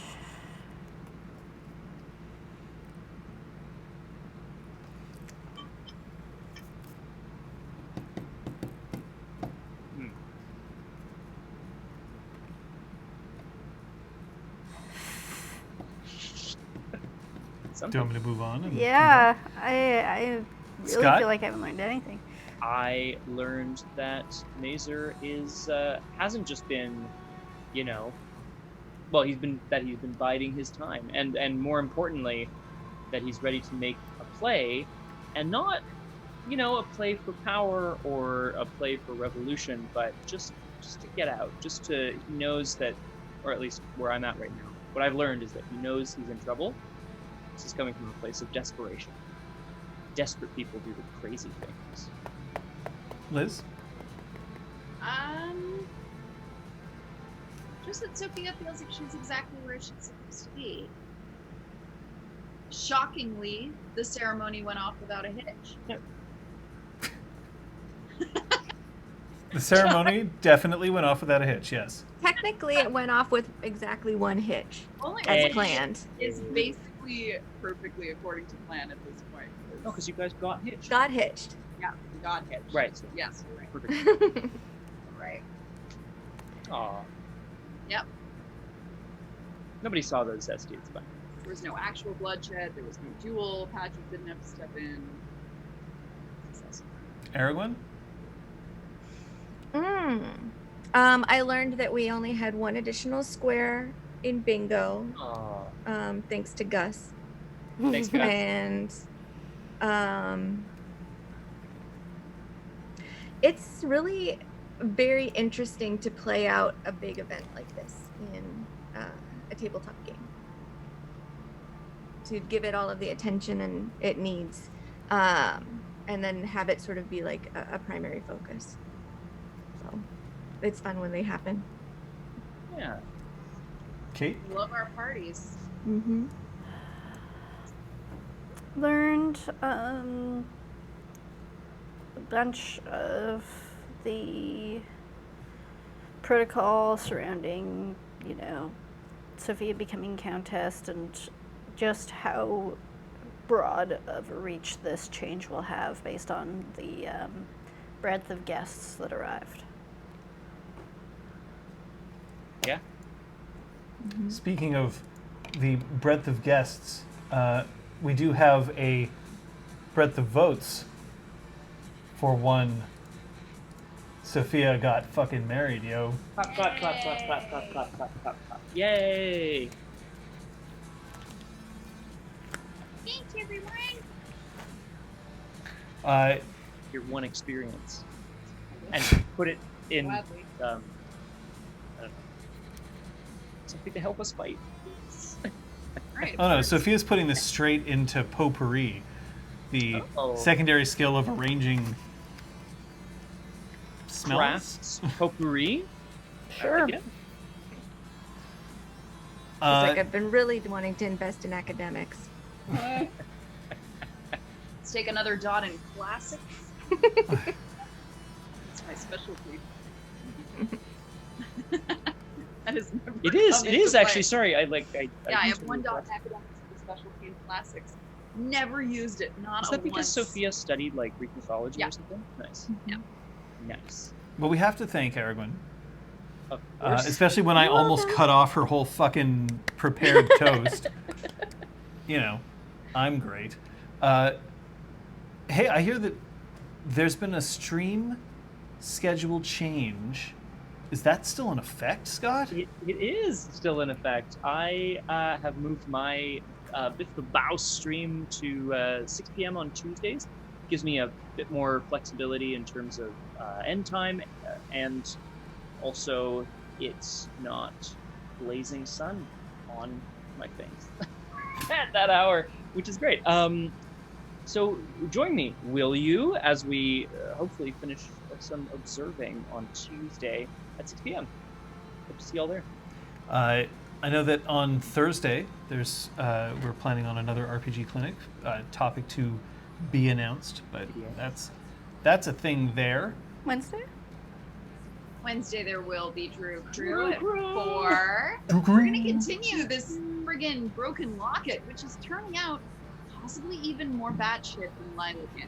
It's crazy. And the question I have to ask myself is, do I pitch my talents in again, or do I leave you to pick up all of those voices? No, see, I'm pretty sure that you've now set a precedent and you can never leave, because it was so You good. started this. Even my parents made a point of saying that you better be a guest in the future. They were huge Especially if Eddie, the ice cream shop owner, Yeah. teams up again. fans. Yeah, that was choice. That's amazing. perfect. I knew it. And Friday? Friday we're continuing Horizon Zero Dawn, 6 o'clock. Saturday? And- Oop. Oh, I just wanted to quickly throw out that Punchy Book Club has been rescheduled to July 5th at 1 o'clock. So not this coming Sunday, but the next one. Saga Volume 5, plenty of time. Saturday? We will see where the Saturday slot ends up, right? It may flow on back to those who originated it at some point. I don't know. So we'll see. But otherwise, And then on Sunday we do something here. I don't know. You might as well, see if you want to find out about that. We have to thank Aragorn especially for the sub bomb today. Lots of people getting some pride emotes. That's never a bad thing. Sorry, I always forget that info doesn't work, and I don't know why. But it doesn't. It might be a default command for the bot. Yeah. I don't know. But we also have to thank all of you. It's tons of fun to be here with you, especially when we don't get to see other people. But hey, next stream, I would recommend tuning in next Sunday. There just might be something special that we can show you. I would hope, but we're not gonna put too much trust in it yet. But we might be able to get away with having a better setup than we have in the past. it's little true. bit. I'm so excited. So excited. It is not easy times, but I find that makes us even stronger. Thankfully, the way to get stronger is to educate yourself and keep your eyes and ears open and all of that. But one of the places that you can go, if things are hard or if things are fine and you want to help others, just join our Discord. There's a channel, Serious Talk, if you're feeling down or if you just need to talk about something that's kind of difficult, but the rest of it is full of weirdo RPG talk, Nancy Drew thoughts, Animal Theory Crossing. crafting. Oh yeah. Animal Crossing. So it's a good place to go. But if you ever need direction, I mean, I know where I go. See you next time. Bye. Ding dong.